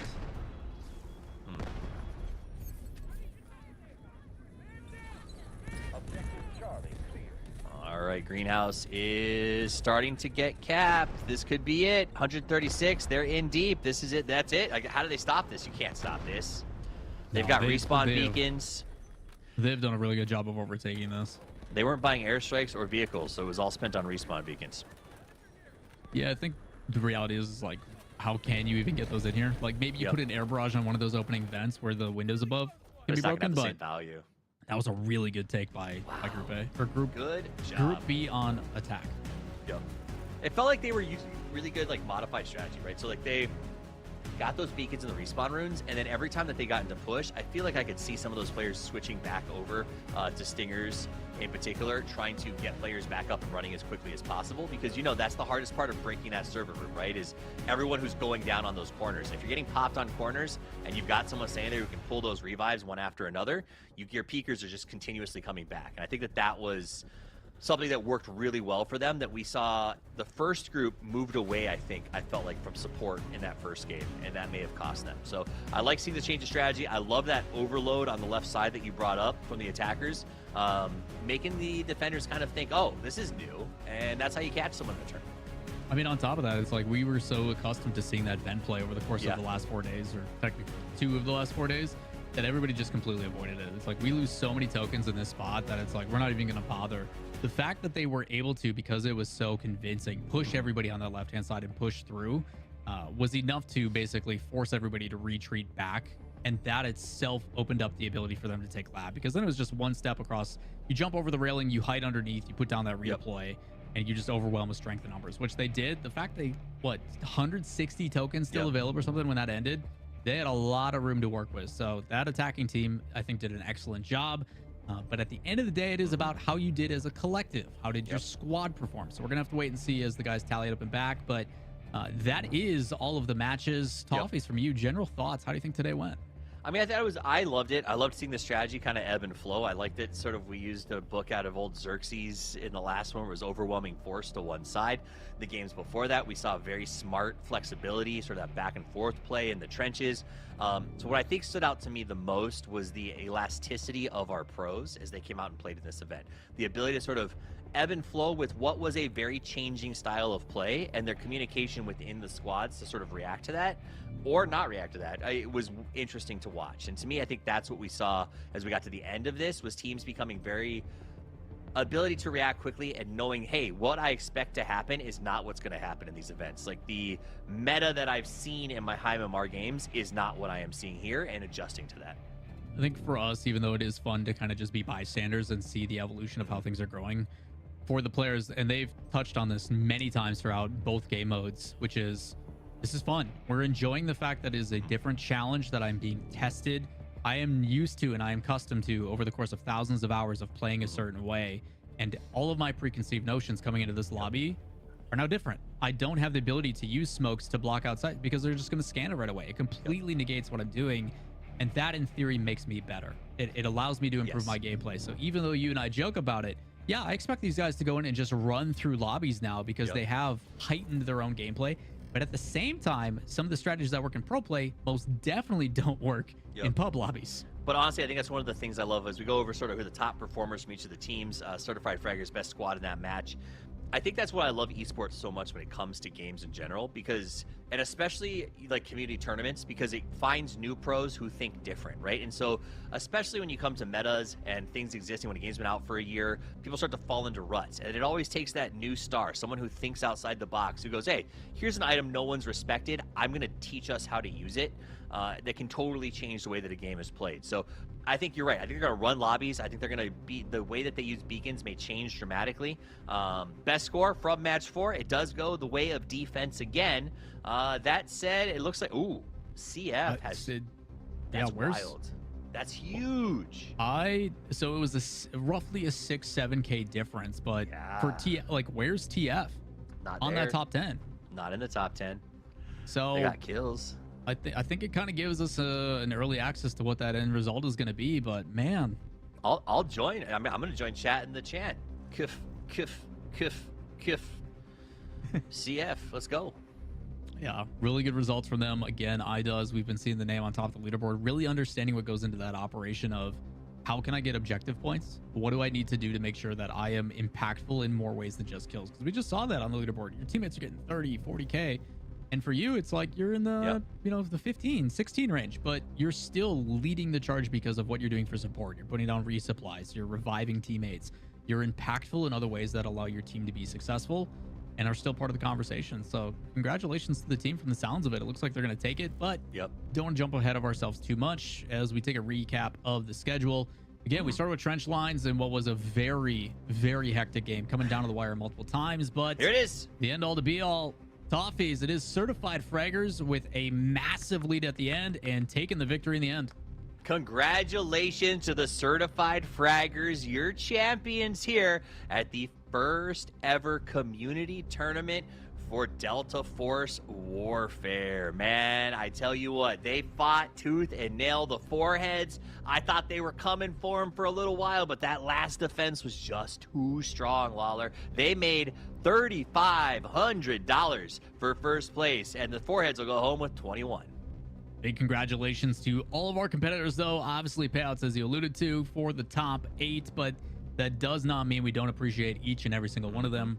A lot of hours put into this tournament over the course of multiple weeks, trying to do whatever they could to make sure that they had representation here in that grand finals. But with that said, we're going to jump into an interview with the one and only Trev Stacks, who we got to talk to at the halfway point and talk to him on the victory. First and foremost, Trev, welcome back to the broadcast. Number 2, congratulations, man. You guys did it. Yeah, we did. That was, you know, a crazy end result. I feel like that one really came right down to the wire. That was, wow. Was not prepared to see those results, to be honest. We actually had a team like agreement. Like, we're not looking at leaderboard at all until after last game. So when you say team agreement, you mean like all of the group together, or like your squad? Our squad, we were just like, don't look at leaderboard. Okay. You know, let's treat every game as its own. Going like fresh mental. You know, just keeping the mental fresh and just one step at a time. Perfect. I love that's one of my favorite metaphors. You win a fight, one punch, one step, one round. And that's what you guys did. We talked to you after game 2. Be honest, were you feeling like this was a win after game 2? Was there a point where you felt like we've got this, or was it literally right up to that last set? Because that overwhelm by the attackers was pretty strong going into the server room. Did you guys think that like that's it? There's no chance we walk away with first here? Well, I'll be honest. Overall, like, I mean, it's crazy to me that we won. We went 0-4. Like, our squad just like we went above and beyond. Like, we lost every match. So like going into it, I was like, well, maybe we're like up there somewhere. But last match, like during the actual match, I mean, they capped first pretty fast, but like in theory, that's actually almost good because of the way the ticket system works. You get 150 tickets, I think, for capping, but you could never go over 400.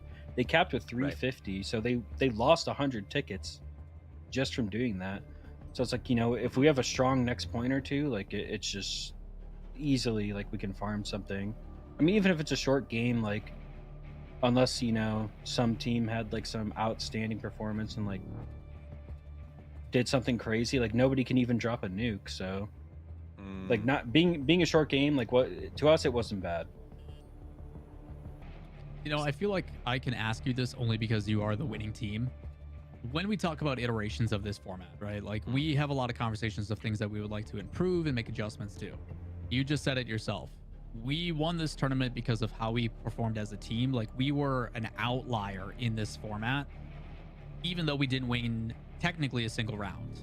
Do you think that's a problem? Is that something that you think should be addressed? Like realistically, I feel like I'm okay asking you this because it seems like you've been very honest about your answers and the way that you've approached things. But do you think there should be weights in certain things, whether it be kills, whether it be winning the overall round? Like what's your idea of how things should go moving forward? It's always good to get your feedback.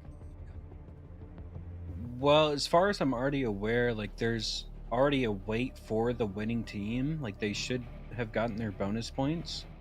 So I think like, yeah, if your team wins, you should get like that extra boost to your points, or I don't know what the number is, but I think that's good. But like it shouldn't be so much that like, for example, like I think we top performed on our team like all 4 games and still lost all 4 games.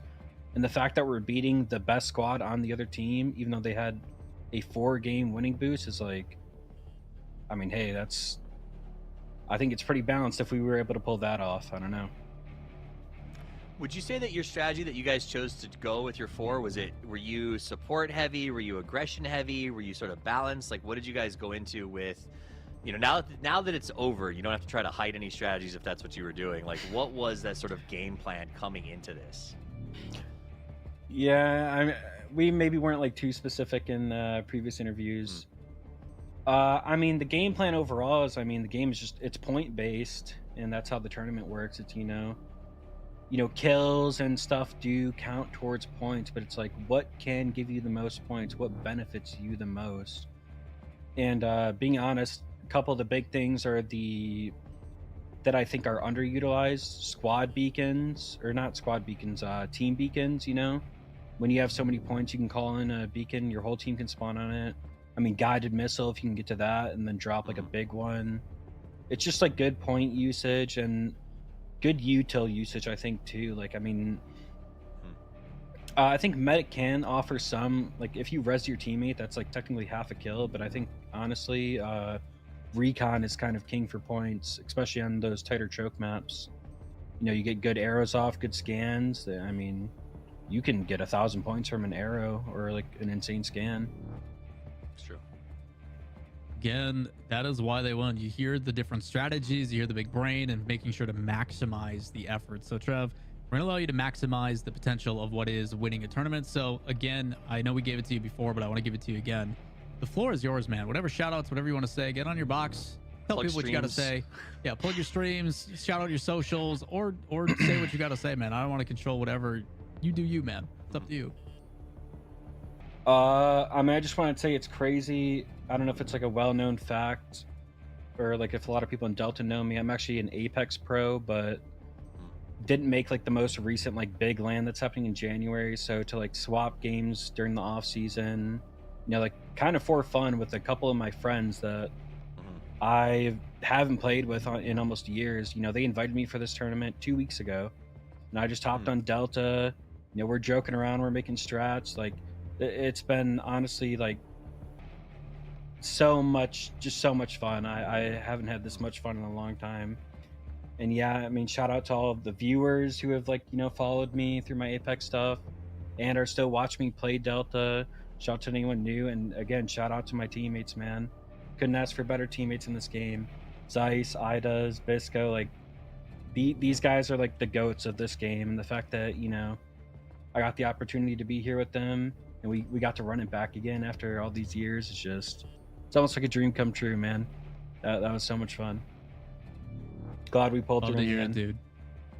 Hey, man, it was quite a spectacle to watch you guys battle through, and we did get to speak to one of your teammates previously, so the fact that we've got both of you on screen at once, both talking about how much fun you're having, how much I love my teammates and everything else, I think sky's the limit for you guys. So seriously, Trev, thank you for taking the time. We appreciate you being here. We appreciate you taking the tournament and running away with it, dude. It was quite the spectacle. So until next time, man, thank you. Yeah, I appreciate you guys too. Shout out to the casters. You guys, every time I was VOD reviewing actually quite a bit, and I mean, you guys are on point, so thank you, man. And you can find him at twitch.tv/TrevStack. Since he didn't want to plug himself, it's the same name. It's not hard to find, but you should go hit. He deserves follows. His whole squad does. They just won this event. So go there. If you're here, check it out. That was awesome. Yeah, these guys, they're too wholesome, man. They're so focused on being like, I had so much fun. Like, we got the boys back there. I'm like, hey, man, you can. But that's the beauty of this stage of this an whole community's esport. been so amazing, man. Right, but like, and you know what? It's gonna change in the next two. Like, if we keep doing this, there'll be orgs, there'll be growth, there'll be branding, and there becomes a point where you're like, oh, I gotta do my thank yous, and I gotta say this, and I gotta talk about that, and I get it. That's part of the business, right? But right now, this is passion players, right? Soul surfers, if you will, and that is what I love seeing. Is these guys are coming out. They're not plugging because he's just like, I picked it up 2 weeks ago. It's a new game. It just dropped, and I'm having the time of my life. This is my best side piece, and it's awesome, and it's becoming a main, and that is super cool to see. And I think that's why it's fun to see like the players being humble, but also just that they're having fun, so they're not even thinking about the branding and everything else that goes along with what we normally see in esports. Well, I hope that entices everybody watching as well. For anybody who's at home who's been like, you know what, I'm not sure on getting into this game, there's no barrier of entry. It's on Steam. Download it. You have the ability to sign up and play. There's a lot of things that they do to help you out. If you see guns that you like, just by completing the standard objectives or the daily missions, if you want to call it that, you will get tokens that allow you to level up different guns, and it allows you to kind of fasten that situation to where, like, Toffees and I are watching people play with meta stuff here, and we're like, oh, I know immediately what I'm allocating my stuff into. I can go and immediately jump straight back into it. So there's a different game mode, a different play style. The developers are fantastic. They're very in tune with the community to making adjustments to make sure it's as fun and as balanced as possible within reason, because they do have to sleep and they do have lives. Again, we have to respect the fact that they are people. Yep. But yeah. But I also want to plug, while we're doing this, So there are a limited amount of tokens. You can't have every gun maxed out. And the best way for you to know what to do besides watching streams is join the Discord. On the Discord, they have feedback channels, they have build channels, they have strat videos made by members of the community, all easily accessible. So if it ever feels like there's too much to take in, there can be density, especially when it comes to operations, to be completely honest with you. The Discord has all of that information, and they're trying really hard to make sure that everyone feels welcome. So go ahead and join that Discord. It's a great place to find squads. I want to plug that because I love operations. I know we just watched Warfare mode, but both of them are incredibly fun. And it's so hard sometimes to feel like you found your squad, right? Like the hardest part of being a gamer in 2024 is when your squad leaves, right? You finally find your crew, they all grow up, they have lives, things happen, and they move on, and you just feel gutted. You don't want to find a new game. It's tough to do. This one it's a 3-person squads. There's tons of players over on the Discord looking for people to get to know and work with. It's a great chance to get involved with the community and find that squad again. And I can guarantee you, as an adult who's played for a very long time and has had so many squads, wander off into the metasphere, this is a really cool opportunity to come back and get that vibe again. So do it. Just go do it. Trust me. Cannot advocate for that enough. Same thing for in-game as well. Use your microphone. Talk to the people in your squad. Maybe there's someone you vibe with. Shoot them an invite. Maybe they'll want to run it back. You just never know what can happen. It's how you create some of the best friendships and the best memories.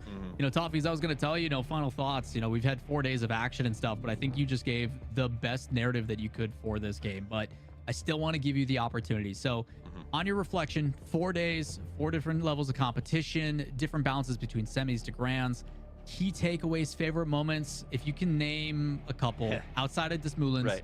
Outside of Desmoulin's barrel roll, I'll give the car barrel roll from game number 3 a big shout out. The tank shot to hit him in the air like we were watching trap shooting was hilarious. The Deadly Slob performances when Tuna Team 6 joined us yesterday are one for the books that we'll remember for a very long time.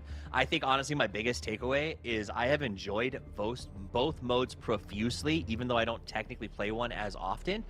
And I am blown away to see such a complete package, incredible skins that don't affect winnability, the ability to get to the top level very quickly and compete with the best if you want to, all in a concise package that is free, is what has been the most shocking thing. When somebody was like, here, free to play game, download it, Toffees, I think you might like it, I was like, all right, here we go again. But it wasn't like that. And you heard that in every single interview. That was my biggest takeaway. Every single player went, just get it, you'll end up loving it. And I 100% buy into that. Doubling down, just get it, you'll love it. That is going to do it for us and this broadcast, everybody. On behalf of myself and Toffees, as well as the whole production team behind us, the people at Delta Force that are putting this together for everybody, we can do nothing but hope that we get more and more of these community tournaments in the future, and that sentiment is echoed like at a grand level across all of the people competing as well. So again, on behalf of all of us, we greatly appreciate you guys tuning in, but unfortunately we must say goodbye, and until next time, keep gaming. Come on, almost dead. Admit defeat, rookie. Give it to me. What? How do you think about it? You don't know what you're doing. Give it Down on you. Give it to me. Looks like it's my turn.